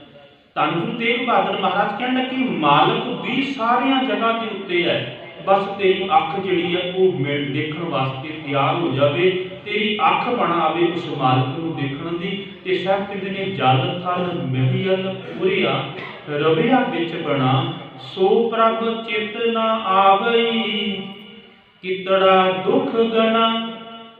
ਸੋ ਪ੍ਰਭ ਚਿਤ ਨਾ ਆਵੇ, ਜਿਨ੍ਹਾਂ ਦੇ ਚਿੱਤ ਦੇ ਵਿੱਚ ਉਹ ਮਾਲਕ ਨਹੀਂ ਆਉਂਦਾ, ਕਿਤੜਾ ਦੁੱਖ ਗਣਾ। ਉਹਨਾਂ ਨੂੰ ਕਿੰਨਾ ਕੁ ਵੱਡਾ ਦੁੱਖ ਹੈ ਇਹ ਉਹੀ ਮਨੁੱਖ ਜਾਣ ਸਕਦੇ ਨੇ, ਕਿਉਂਕਿ ਮਾਲਕ ਦੇ ਨਾਲ ਟੁੱਟਿਆ ਦੁੱਖ ਹੈ, ਮਾਲਕ ਦੇ ਨਾਲ ਜੁੜਿਆ ਸੁੱਖ ਹੈ। ਧੰਨ ਗੁਰੂ ਤੇਗ ਬਹਾਦਰ ਮਹਾਰਾਜ ਜੀ ਕਹਿੰਦੇ ਨੇ ਜੋ ਸੁਖ ਉਹ ਚਾਹੇ ਸਦਾ, ਸ਼ਰਨ ਰਾਮ ਕੀ ਹੈ। ਜੇ ਤੂੰ ਸਦੀਵੀ ਸੁੱਖ ਚਾਹੁੰਦਾ ਹੈ ਨਾ, ਰਾਮ ਪਰਮੇਸ਼ਰ ਦੀ ਸ਼ਰਨ ਦੇ ਵਿੱਚ ਆ ਜਾ, ਤੈਨੂੰ ਸਦੀਵੀ ਸੁੱਖ ਪ੍ਰਾਪਤ ਹੋ ਜਾਵੇਗਾ। ਤੈਨੂੰ ਹੋਰ ਕਿਤੇ ਜਾਣ ਦੀ ਲੋੜ ਨਹੀਂ ਪਏਗੀ। ਪਰ ਸਾਡੀ ਹਾਲਾਤ ਕੀ ਹੈ? ਅਸੀਂ ਗੁਰੂ ਗ੍ਰੰਥ ਸਾਹਿਬ ਨੂੰ ਵੀ ਮੱਥਾ ਟੇਕ ਦਿੰਦੇ ਹਾਂ, ਤੇ ਅਸੀਂ ਜਾ ਕੇ ਵੀਰਵਾਰ ਨੂੰ ਕਬਰਾਂ ਦੇ ਉੱਤੇ ਵੀ ਮੱਥਾ ਟੇਕ ਦਿੰਦੇ ਹਾਂ। ਤੇ ਜੇ ਕੋਈ ਸਾਨੂੰ ਕਹੇ ਵੀ ਫਲਾਨੀ ਜਗ੍ਹਾ ਦੇਹਧਾਰੀ ਹੈ ਤੇ ਉੱਥੇ ਆ ਜਾ, ਤੇਰੇ ਜੀਵਨ ਬਦਲ ਜਾਏਗਾ, ਤੇ ਅਸੀਂ ਉਹਦੇ ਨਾਲ ਵੀ ਤੁਰ ਪੈਂਦੇ ਹਾਂ। ਸਾਡੀ ਹਾਲਾਤ ਇਹ ਹੋ ਜਾਂਦੀ ਹੈ। ਪਰ ਸਾਹਿਬ ਕਹਿਣ ਲੱਗੇ ਨਹੀਂ, ਜੇ ਸਦੀਵੀ ਸੁੱਖ ਚਾਹੁੰਦਾ ਹੈ ਤੇ ਯਾਦ ਰੱਖੀ ਮਾਲਕ ਦੀ ਸ਼ਰਨ ਵਿੱਚ ਆ ਜਾ, ਪਰਮੇਸ਼ਰ ਦੀ ਸ਼ਰਨ ਵਿੱਚ ਆ ਜਾ, ਉਹਨੂੰ ਚੇਤਾ ਕਰਨਾ ਸ਼ੁਰੂ ਕਰਦਾ ਹੈ, ਤੇਰਾ ਜੀਵਨ ਸਫਲ ਹੋ ਜਾਏਗਾ। ਸੋ ਪ੍ਰਭ ਚਿਤ ਨਾ ਆਵਈ, ਕਿਤੜਾ ਦੁਖ ਗਣਾ, ਜਿਨੀ ਰਾਵਿਆ ਸੋ ਪ੍ਰਭੂ, ਤਿਨਾ ਭਾਗ ਮਨਾ। ਸਾਹਿਬ ਕਹਿਣ ਲੱਗੇ ਜਿਨੀ ਰਾਵਿਆ, ਜਿਨ੍ਹਾਂ ਨੇ ਪਰਮੇਸ਼ਰ ਨੂੰ ਰਾਵਿਆ, ਪ੍ਰਾਪਤ ਕਰ ਲਿਆ, ਜੁੜ ਗਏ ਪਰਮੇਸ਼ਰ ਦੇ ਨਾਲ, ਤਿਨਾ ਭਾਗ ਮਣਾ, ਉਹਨਾਂ ਦੇ ਭਾਗ ਮਣਾ ਮੂਹੀ ਬਹੁਤ ਹੋ ਗਏ, ਬੜੇ ਵੱਡੇ ਭਾਗ ਹੋ ਗਏ। ਜਿਨ੍ਹਾਂ ਨੇ ਮਾਲਕ ਨੂੰ ਚੇਤੇ ਕਰ ਲਿਆ, ਜਿਹਨੇ ਮਾਲਕ ਨੂੰ ਸਿਮਰ ਲਿਆ, ਉਹਨਾਂ ਦੇ ਭਾਗ ਬੜੇ ਵੱਡੇ ਹੋ ਗਏ। ਸੇਵਟ ਭਾਗੀ वो बड़भागे हो गया जिन्हों ने नाम को चेते कर लिया। धन गुरु हरगोबिंद महाराज उन्होंने समय की एक इतिहास की कथा बड़ी साभी रखी हुई है। इतिहास ने अमृतसर के नज़दीक एक पिंड है बोताला। बोताले पिंड के विच एक बच्ची विआही गई। वो बच्ची का परिवार जिहड़ा सी ना सारा गुरसिख सी, गुरु घर नूं मनण वाला सी। ते जदों वो बच्ची विआह के गई, विआह तो अगले दिन कोई रस्म सी, उस रस्म नूं पूरा करने वास्ते घर वालियां ने बच्ची नूं ते उहदे घर वाले नूं आखिया भी तुसीं तैयार हो जाओ, असीं फलानी जगह जाना है। असल दे विच वो सारा पिंड जिहड़ा सी ना वो सखी सरवरियां दा आशिक सीगा। सखी सरवरियां नूं मन्नण वाले सन। ते सखी सरवरीए कौन हुंदे ने? जिहड़े मुसलमान हिंदुआं दे विचों मुसलमानां दे विच जांदे ने। हिंदुआं तो गवला मुसलमानां तक जाण तक जिहड़ा गवला पड़ा है वो सखी सरवरीए ने ते वो मड़ियां नूं पूजदे ने। हुण जदों उस बच्ची नूं पता लगा, उस बच्ची का नाम सी बीबी संती। बीबी संती नूं पता लगा ते बीबी संती अपने पति नूं कहण लगी बई मैं तुहाडे नाल विआह के आई हां, मापियां ने तुहाडे लड़ मैनूं लाया, मैं हरेक वचन तुहाडा मनण नूं तैयार हां, पर एक किरपा करो आपां उत्थे जाण दी पहला एक बार गुरु घर जा आईए। सतगुरु गुरु हरगोबिंद महाराज के चरणों के विच नमस्कार करिए, फिर जो तुसीं कहोगे आपां उत्थे चला जावांगा, क्योंकि हुण तुहाडे नाल मेरा जीवन आरंभ होया है। वो बीबी संती ते उहदा पति धन गुरु हरगोबिंद महाराज अमृतसर शोभनीक संत उत्थे आए, दीवान सजिया होया सी, नमस्कार कीती ते नमस्कार करन तो बाद सतगुरु दा उपदेश सुनिया। संत ने उस संती दे पति नूं पुछया भी तुसीं की करदे हो, की नाम है, कित्थों आए? क्योंकि गुरु घर दे विच हरेक नूं बहुत प्यार मिलदा सी। गल्लां चलियां ते सतगुरु महाराज ने उपदेश दिता। उपदेश इहो जिहा ग्रहण किया भी बीबी संती का घर वाला जदों दोवें जने घर गए ते अगला दिन चढ़िया ते अगले दिन फिर उन्हां दे मापियां ने उही गल कीती भी तैयार हो जाओ आपां उत्थे जाना। हुण बीबी संती का पति कहण लगा भी असीं हुण उत्थे नहीं जाना, असीं ते गुरु हरगोबिंद महाराज नूं गुरु मन्निया ते असीं ते उत्थे ही जावांगे। हुण उन्हां दे मापियां ने उन्हां नूं घरों कढ दित्ता, वखरे रहना शुरू कर दिता। घर दे विच गरीबी है क्योंकि वखरे होए ने, कुछ भी दिता नहीं, एक खुली एक छोटा जिहा मकान जिवें तिवें दा होकर के रहना शुरू कर दिता। जीवन बतीत होता कुछ समा लंघिया, उन्हां दे घर एक पुत्र पैदा होया। पुत्र पैदा होया ते परत के अजे कुछ कु सालां दा ही सी कि रब नूं कुछ होर मंजूर हो गया। वो रहे ना भरिए पाए, उहदी जीवन रूपी कौली डुब गई ते वो बीबी संती का पति जिहड़ा सी वो चढ़ाई कर गया। बीबी संती ने अपने हथी अपने पति का संस्कार किया, क्योंकि होर पिंड का सारी सखी सरवरीए सन, बाईकाट किया होया सी, कोई नहीं गया। अपने पति का संस्कार किया, जिवें किवें होके घर आई है, अपने बच्चे को गोद विच बिठा के सतगुर दे अगे अरदास की, सतगुर दाते मेरे पति की निशानी मेरी झोली विच पा दित्ती। परमेश्वर का शुकराना किया, नाल शुकराना करदियां अरदास की, सतगुर तेरी सिੱਖੀ तो किते मैं जीवन ना हो जावां। मेरे बच्चे की सिੱਖੀ निभ जाए अखीर समय तक। समा बतीत होया, वो बच्चा जिहदा नाम रखिया गया पल्ला। भाई पल्ला बड़ा होया, लगभग 12-13 कुछ साल का सी। अज आके अपनी मां नूं कहण लगा, मां सारे पिंड वाले लोग तैयार हुए ने, नवे कपड़े पा के ते किते जा रहे हैं, तू मैनूं भी नवे कपड़े दे, मैं भी पावां ते उन्हां दे नाल जावां। बीबी संती कहण लगी, मेरे पुत्त वो सखी सरवरीए दे आशिक ने, उन्हां दे पुजारी ने ते वो उत्थे जा रहे हैं, पर असीं नहीं जांदे उत्थे। ਹੁਣ ਉਹ ਭਾਈ ਪੱਲਾ ਕਹਿਣ ਲੱਗਾ ਵੀ ਮਾਂ ਫਿਰ ਤੂੰ ਨਵੇਂ ਕੱਪੜੇ ਪਾ, ਮੈਨੂੰ ਵੀ ਦੇ। ਤੇ ਅਸੀਂ ਗੁਰੂ ਹਰਗੋਬਿੰਦ ਮਹਾਰਾਜ ਦੇ ਕੋਲ ਜਾ ਆਉਂਦੇ ਹਾਂ। ਬੀਬੀ ਸੰਤੀ ਜੀ ਦੇ ਘਰ ਦੇ ਵਿੱਚ ਕੋਈ ਪੈਸਾ ਨਹੀਂ ਸੀ, ਕਿਉਂਕਿ ਪਿੰਡ ਵਾਲੇ ਆਮ ਕੋਈ ਕੰਮ ਵੀ ਨਹੀਂ ਸੀ ਕਰਾਉਂਦੇ। ਕਿਸੇ ਦਾ ਅੜਿਆ ਥੋੜਿਆ ਕੰਮ ਹੋਵੇ ਤੇ ਉਹ ਕਰਵਾ ਲੈਂਦੇ ਸਨ। ਮਸੀਂ ਗੁਜ਼ਾਰਾ ਚਲਾ ਰਹੇ ਸੀ। ਕਾਲਜੇ ਨੂੰ ਧੂਪ ਪੈ ਗਈ। ਸਤਿਗੁਰੂ ਦੇ ਅੱਗੇ ਅਰਦਾਸ ਕੀਤੀ, ਦਾਤਿਆ ਸਾਡੇ ਕੋਲ ਇੰਨੇ ਪੈਸੇ ਨਹੀਂ ਅਸੀਂ ਤੇਰੇ ਕੋਲ ਆ ਸਕੀਏ, ਪਰ ਮੇਰਾ ਬੱਚਾ ਛੋਟਾ ਹੈ, ਇਹਦਾ ਚਿੱਤ, ਇਹਦਾ ਪ੍ਰਵਾਸ ਖਤਮ ਨਾ ਹੋ ਜਾਵੇ। ਆਪਣੇ ਬੱਚੇ ਨੂੰ ਇੱਕ ਪੈਸਾ ਉਹਦੀ ਤਲੀ ਦੇ ਉੱਤੇ ਰੱਖਿਆ। ਕਹਿਣ ਲੱਗੀ ਪੁੱਤ ਇਹਨੂੰ ਪੱਲੇ ਦੇ ਨਾਲ ਬੰਨ੍ਹ ਲੈ। ਇੱਕ ਗੁੜ ਦੀ ਰੋੜੀ ਦਿੱਤੀ। ਕਹਿਣ ਲੱਗੀ ਇਹਨੂੰ ਸਾਂਭ ਕੇ ਰੱਖ। ਜਿਨ੍ਹਾਂ ਦੇ ਕੋਲ, ਜਿਹੜੇ ਲੋਕ ਪੈਸੇ ਨਹੀਂ ਹੁੰਦੇ, ਜਿਨ੍ਹਾਂ ਦੇ ਕੋਲ ਮਾਇਆ ਨਹੀਂ ਹੁੰਦੀ, ਜਿਨ੍ਹਾਂ ਕੋਲ ਸਾਧਨ ਨਹੀਂ ਹੁੰਦੇ, ਜੇ ਉਹ ਗੁਰੂ ਦੇ ਕੋਲ ਨਾ ਜਾ ਸਕਣ ਨਾ, ਗੁਰੂ ਉਹਨਾਂ ਦੇ ਕੋਲ ਆਉਂਦਾ ਹੈ। ਗੁਰੂ ਗਰੀਬ ਨਵਾਜ਼ ਹੈ ਤੇ ਗੁਰੂ ਉਹਨਾਂ ਦੇ ਕੋਲ ਆ ਜਾਂਦਾ। ਤੂੰ ਸਤਿਗੁਰੂ ਨੂੰ ਚੇਤਾ ਕਰ, ਸਤਿਗੁਰੂ ਨੂੰ ਯਾਦ ਰੱਖ, ਗੁਰੂ ਜ਼ਰੂਰ ਆਵਣਗੇ। ਹੁਣ ਭਾਈ ਪੱਲੇ ਨੇ ਪੈਸਾ ਪੱਲੇ ਦੇ ਨਾਲ ਬੰਨ੍ਹ ਲਿਆ। ਗਲੀਆਂ ਦੇ ਵਿੱਚ ਉੱਚੀ ਉੱਚੀ ਸਤਿਗੁਰੂ ਨੂੰ ਯਾਦ ਕਰਦਾ ਵੀ ਸਤਿਗੁਰੂ ਆਵਣਗੇ। ਸਿੱਖ ਨੇ ਸੁਣ ਲਿਆ। ਸਿੱਖ ਨੇ ਸੁਣਿਆ ਤੇ ਜਾ ਕੇ ਗੁਰੂ ਹਰਗੋਬਿੰਦ ਮਹਾਰਾਜ ਨੂੰ ਬੇਨਤੀ ਕੀਤੀ, ਸਤਿਗੁਰੂ ਦਾਤੇ ਬਤਾਲੇ ਪਿੰਡ ਦੇ ਵਿੱਚ ਇੱਕ ਬੀਬੀ ਸੰਤੀ ਰਹਿੰਦੀ ਹੈ, ਉਹਦਾ ਪੁੱਤਰ ਹੈ ਤੇ ਉਹ ਤੈਨੂੰ ਯਾਦ ਕਰਦੇ ਨੇ, ਕਿਤੇ ਉਹਨਾਂ ਦਾ ਸਿਦਕ ਨਾ ਟੁੱਟ ਜਾਏ। ਸਤਿਗੁਰੂ ਨੇ ਉਸੇ ਵਕਤ ਸਿੱਖਾਂ ਨੂੰ ਕਿਹਾ, ਸਿੱਖੋ ਰਾਸ਼ਨ ਦੇ ਗੱਡੇ ਭਰ ਲਵੋ। ਰਾਸ਼ਨ ਦੇ ਗੱਡੇ ਭਰ ਲਏ ਗਏ। ਗੁਰੂ ਕੇ ਪਿਆਰੇ ਤੇ ਸਤਿਗੁਰੂ ਮਹਾਰਾਜ ਘੋੜੇ ਤੇ ਸਵਾਰ ਹੋ ਕੇ ਪਿੰਡ ਬਤਾਲੇ ਪਹੁੰਚ ਗਏ ਨੇ। ਪਿੰਡ ਤੋਂ ਬਾਹਰ ਕੁਝ ਮਨੁੱਖਾਂ ਨੂੰ ਪੁੱਛਦੇ ਨੇ ਵੀ ਅਸੀਂ ਬੀਬੀ ਸੰਤੀ ਦੇ ਘਰ ਜਾਣਾ ਹੈ, ਪਤਾ ਦੱਸੋਗੇ? ਉਹ ਅੱਗਿਓਂ ਪੁੱਛਦੇ ਨੇ ਵੀ ਉਹਦੇ ਘਰ ਤੁਸੀਂ ਕਿਉਂ ਜਾਣਾ ਹੈ ਤੇ ਇਹ ਘੋੜੇ ਤੇ ਸਵਾਰ ਨੇ, ਇਹ ਕੌਣ ਨੇ?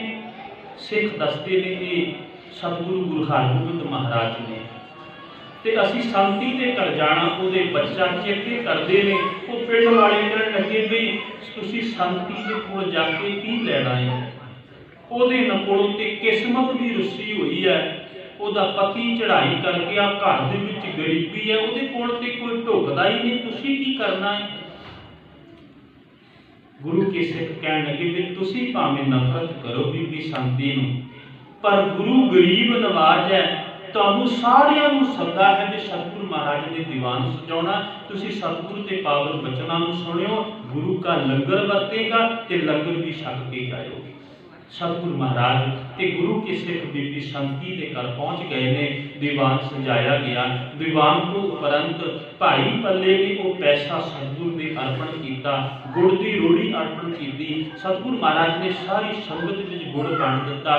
ਆਪਣੇ ਗੋਲ ਦੇ ਵਿੱਚ ਬਿਠਾ ਕੇ ਪਿਆਰ ਜਦੋਂ ਕਰਦੇ ਨੇ ਨਾ ਭਾਈ ਪੱਲੇ ਨੂੰ, ਤੇ ਬੀਬੀ ਸੰਤੀ ਅੱਖਾਂ ਦੇ ਵਿੱਚ ਹੰਝੂ ਨੇ, ਪਿਆਰ ਦੇ ਨਮ ਨੇ ਅੱਖਾਂ। ਕਹਿਣ ਲੱਗੀ ਸਤਿਗੁਰੂ ਦਾਤਿਆ ਮੇਰੇ ਪਿੰਡ ਤੇ ਤੁਹਾਡੇ ਨਿਵਾਸ ਦੇ ਵਿਚਕਾਰ ਬਹੁਤ ਸਾਰੇ ਸਿੱਖ ਹੋਣਗੇ, ਜਿਹੜੇ ਬੜੇ ਅਮੀਰ ਹੋਣਗੇ, ਤੁਸੀਂ ਸਾਰਿਆਂ ਨੂੰ ਛੱਡ ਕੇ ਮੇਰੇ ਕੋਲ ਆਏ ਨੇ, ਤੁਹਾਡਾ ਬਹੁਤ ਬਹੁਤ ਧੰਨਵਾਦ, ਸ਼ੁਕਰ ਹੈ। ਸਤਿਗੁਰੂ ਦਾਤਿਆ ਤੂੰ ਗਰੀਬ ਨਵਾਜ਼ ਹੈ। ਸਤਿਗੁਰੂ ਮਹਾਰਾਜ ਨੂੰ ਮੁਸਕਰਾ ਕੇ ਕਹਿਣ ਲੱਗੇ ਬੀਬੀ ਸੰਤੀ ਭਾਈ ਪੱਲੇ ਲੋਕਾਂ ਦੇ ਕੋਲ ਸਿਦਕ ਨਹੀਂ ਹੈ, ਲੋਕਾਂ ਦੇ ਕੋਲ ਭਰੋਸਾ ਨਹੀਂ ਹੈ, ਤੇ ਗੁਰੂ ਹਮੇਸ਼ਾ ਉਹਨਾਂ ਦੇ ਕੋਲ ਜਾਂਦਾ ਹੈ ਜਿਨ੍ਹਾਂ ਦੇ ਕੋਲ ਸਿਦਕ ਤੇ ਭਰੋਸਾ ਹੈ। ਬੀਬੀ ਸੰਤੀਏ ਤੇਰੇ ਘਰ ਵਿੱਚ ਹੋਰ ਕੁਝ ਵੀ ਨਾ ਹੋਵੇ, ਪਰ ਤੇਰੇ ਕੋਲ ਗੁਰੂ ਦੇ ਉੱਤੇ ਭਰੋਸਾ ਤੇ ਸਿਦਕ ਹੈ। ਤੇ ਸੱਚ ਜਾਣਿਓ ਜਿਨ੍ਹਾਂ ਦਾ ਸਿਦਕ ਹੁੰਦਾ ਹੈ ਨਾ, ਉਹ ਫਿਰ ਕਦੀ ਡੋਲਦੇ ਨਹੀਂ ਜੀਵਨ ਦੇ ਅੰਦਰ, ਉਹ ਗੁਰੂ ਨੂੰ ਛੱਡ ਕੇ ਕਿਤੇ ਹੋਰ ਨਹੀਂ ਜੇ ਜਾਂਦੇ। ਤੇ ਸਤਿਗੁਰੂ ਮਹਾਰਾਜ ਕਹਿੰਦੇ ਨੇ ਜਿਨੀ ਰਾਵਿਆ ਸੋ ਪ੍ਰਭੂ ਤਿਨਾ ਭਾਗ ਮਣਾ। ਜਿਨ੍ਹਾਂ ਨੇ ਮਾਲਕ ਨੂੰ ਚੇਤੇ ਕੀਤਾ, ਹਿਰਦੇ ਵਿੱਚ ਵਸਾਇਆ, ਉਹਨਾਂ ਦੇ ਭਾਗ ਮਣਾ ਨੂੰ ਵੀ ਬਹੁਤ ਜ਼ਿਆਦਾ ਹੋ ਜਾਂਦੇ ਨੇ। ਤੇ ਸਾਹਿਬ ਕਹਿੰਦੇ ਨੇ ਹਰ ਦਰਸ਼ਨ ਕੋ ਮਨ ਲੋਚਦਾ, ਨਾਨਕ ਪਿਆਸ ਮਨਾ। ਸਾਹਿਬ ਕਹਿਣਗੇ ਹਰ ਦਰਸ਼ਨ ਕੋ ਮਨ ਲੋਚਦਾ। ਇਹ ਮਨ ਜਿਹੜਾ ਹੈ ਨਾ ਮਾਲਕ ਦੇ ਦਰਸ਼ਨਾਂ ਨੂੰ ਲੋਚਦਾ ਹੈ। नानक प्यास मना। उस मालिक के दर्शनां की प्यास जिहड़ी है ना वो मन दे विच लगी हुई है। ते ख्याल करना जदों किते प्यास पैदा हो जाए ना तो फिर मनुख तृप्त हो जाता है। उंज आपां किसी के घर जाइए, सियाल का महीना होवे ना तो सानूं पुछण पानी पीना है तो असीं ना कर दिंदे हां आम तौर पर। पर जदों गर्मियां के दिन दे विच असीं किते जाइए ना तो वो सानूं सोफियां के उत्ते बिठा के कहे तुहाडा की हाल चाल है, तुहाडे बच्चियां का की हाल चाल है, तुहाडा कारोबार का की हाल चाल है, तो असीं फट कह दांगे भाई साहब मैनूं पहलां पानी लिया के पिलाओ फिर अगली गल शुरू करांगे। सच जाणो जिन्हां ये अध्यात्मक तौर पर प्यास लग गई ना फिर आपां सत संगत विच जाके ये नहीं कहांगे भाई साहब तुहाडा काम की है। बीबियां आम तौर पर सूटां वल विकदियां ने, कई कुछ आपां संगत विच ये कुछ करते रहते हैं। फिर साडे आ मन दे विच ख्याल नहीं आउणगे। जदों प्यास पैदा होगी फिर गुरु का वचन असीं सुणांगे ते फिर हालात होवेगी हर दर्शन को मन लोचदा नानक प्यास मना। ये मन प्यासा होया गुरु के दर्शनां की लोचना करेगा। मेरा मन लोचे गुरदर्शन ताही, बिलख करे चातर की न्याई। त्रिखा मन तेरे शांत ना आवे, शांत नहीं आउंदी जिन्नी देर तक असीं सतगुरु के दर्शन नहीं जे करते।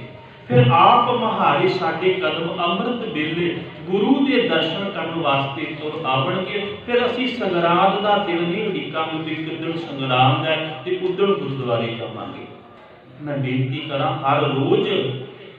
हर रोज सवेर शाम असीं गुरु के कोल आइए, गुरु के कोल आके वचन भी सुनिए। ये नहीं कि मत्था टिकिया परिक्रमा की प्रसाद लिया के घर चल गए, नहीं सत संगत विच बैठ करके गुरु की बाणी नूं सरवण करिए इन्हां कन्नां दे राही। फिर उन्होंने जीवन के अपनाना शुरू करिए। फिर सतगुरु महाराज साडे उत्ते कृपा कर देंगे, वो प्यास पैदा हो जाएगी। कि सतगुरु महाराज कहते हैं हर दर्शन को मन लोचदा नानक प्यास मना। चेत मलाए सो प्रभु तिसके पाए लगा। सब कहण लगे चेत मलाए सो प्रभु, जिहड़ा मैनूं प्रभु दे नाल मिला दवे। तिसके पाए लगा, उहदे पैरी मैं पावां, उस गुरु के पैरी पै जावां जिहड़ा उस मालक परमेश्वर के नाल मैनूं मिला दवे। ये साडी पहली मंजिल पहले महीने दे विच साडे सन्मुख सतगुरु ने रखी है कि तेरी मंजिल है प्रभु के नाल मिलना। उहदे विच जिहड़ा सहाई होवेगा सब कहण लगे मैं उहदे पैरी पै जावांगा। ते सतगुरु महाराज कहते हैं रसना गुण गोपाल नित गाय। शांत सहज रहस मन उपजो सगले दुख पलायन। रसना के नाल नाम जपदियां दुख दूर हो जावणगे। ते सतगुरु महाराज कहते हैं कि जिहड़ा मालक दे नाल मैनूं मिला देवे मैं उहदे चरनां दे नाल जिहड़ा है लिपट जावां, उहदे बारने पलहार नहीं जावां। ते सतगुरु महाराज कहते हैं जिहड़ा चेत के महीने दे विच प्रभु का सहाई होना मिलण दे वास्ते मैं उहदे सदके जांदा हां। ये साडी पहली मंजिल है। एक बार आपां संकेत दे विच कह दईए भी चेत महीने दे विच गोबिंद नूं आराधीए, आनंद पैदा होवेगा ते उस मालक नूं मिलण दे नाल प्राप्त करने वास्ते सत संगत विच जाना पएगा। संत जना मिल पाइए ते सत संगत दे विच रसना दे नाल याद करना पएगा। ते सतगुरु महाराज कहते हैं भी जिहड़े सत संगत विच जाके ये काम करते हैं मालक दे नाल मिलते हैं उही गिणे आए हुए सफल होंदे ने, उही गिणती दे विच ने। नहीं ते वैसे ही आपां आ जाने ते चले जाते हैं। ते जे एक अखेर उस मालक तो असीं विछड़ जाते हाँ ते सतगुरु महाराज कहते हैं फिर साडा जन्म व्यर्था चला जाता। उस मालक नूं मिलना जिहड़ा जल थल दे विच हरेक जगह दे विच है, जिहड़ा मालक नूं चेते विच नहीं रखदा उहदे जीवन दे विच दुख खत्म नहीं हुंदे। ते जिहड़ा मालक नूं प्राप्त कर लैंदा है उन्हां दे भाग बड़े वड्डे हो जाते हैं। वो वड्डे भागां दे मनुख दे हिरदे दे अंदर मालक दे दर्शनां दी प्यास जिहड़ी है वो बण आउंदी है। ते जिहड़ा मालक दे नाल मिलाप होवे ਉੱਤੋਂ ਛੱਡ ਕੇ ਜਾਣਾ ਹੈ, ਸਤ ਸੰਗਤ ਦੇ ਵਿੱਚ ਬੈਠ ਕੇ ਗੁਰੂ ਦੀ ਆਰਾਧਨਾ ਕਰਨੀ ਹੈ। ਇਹ ਸਾਡੇ ਪਹਿਲੇ ਮਹੀਨੇ ਚੇਤਰ ਦਾ ਸਤਿਗੁਰੂ ਮਹਾਰਾਜ ਨੇ ਉਪਦੇਸ਼ ਦਿੱਤਾ। ਸਾਡੀ ਮੰਜ਼ਿਲ ਹੈ ਮਾਲਕ ਨੂੰ ਮਿਲਣਾ, ਤੇ ਮਾਲਕ ਨੂੰ ਮਿਲਣ ਵਾਸਤੇ ਸਤ ਸੰਗਤ ਵਿੱਚ ਜਾ ਕੇ ਉਹਨੂੰ ਵਾਰੰਵਾਰ ਯਾਦ ਰੱਖਣਾ। ਸਤਿਗੁਰੂ ਕਿਰਪਾ ਕਰੇ। ਚੜ੍ਹਿਆ ਹੋਇਆ ਮਹੀਨਾ ਚੇਤਰ ਦਾ ਤੇ ਚੜ੍ਹਿਆ ਹੋਇਆ ਇਹ ਸਾਲ ਸਾਡਾ ਮੰਜ਼ਿਲ ਦਰ ਮੰਜ਼ਿਲ ਅਸੀਂ ਮਾਲਕ ਵੱਲ ਤੁਰਦੇ ਤੁਰਦੇ ਤੇ ਮਾਲਕ ਦੇ ਨਾਮ ਮਿਲਾਪ ਕਰ ਸਕੀਏ। ਇਹੀ ਸਤਿਗੁਰ ਦੇ ਅੱਗੇ, ਪਰਮੇਸ਼ਰ ਦੇ ਅੱਗੇ ਅਰਦਾਸ ਬੇਨਤੀ ਹੈ। ਵਿਚਾਰਾਂ ਦੀ ਸਾਂਝ ਕਰਦਿਆਂ ਹੋਈਆਂ ਬੇਅੰਤ ਭੁੱਲਾਂ ਦੀ ਖਿਮਾ ਬਖਸ਼ਿਸ਼ ਕਰਨੀ। ਦਾਸ ਰਿਣੀ ਹੈ ਸਮੂਹ ਗੁਰਦੁਆਰਾ ਪ੍ਰਬੰਧਕ ਕਮੇਟੀ ਦਾ। ਸਾਹਿਬ ਕਿਰਪਾ ਕਰੇ। ਭਾਈ ਸਾਹਿਬ ਭਾਈ ਸਭ ਦਾ ਬਹੁਤ ਧੰਨਵਾਦ, ਜਿਨ੍ਹਾਂ ਦੇ ਬੱਚੇ ਵਿਦੇਸ਼ ਦੇ ਵਿੱਚ ਸਫਲ ਹੋਏ ਨੇ, PR ਉਹਨਾਂ ਦੀ ਪ੍ਰਾਪਤ ਕੀਤੀ, ਉਹਨਾਂ ਨੂੰ ਲੱਖ ਲੱਖ ਮੁਬਾਰਕ ਹੈ, ਧੰਨਵਾਦ ਹੈ। ਕੋਟਾਂ ਕੋਟਾਂ ਸ੍ਰੀ ਗੁਰੂ ਗ੍ਰੰਥ ਸਾਹਿਬ ਮਹਾਰਾਜ ਦਾ, ਜਿਨ੍ਹਾਂ ਨੇ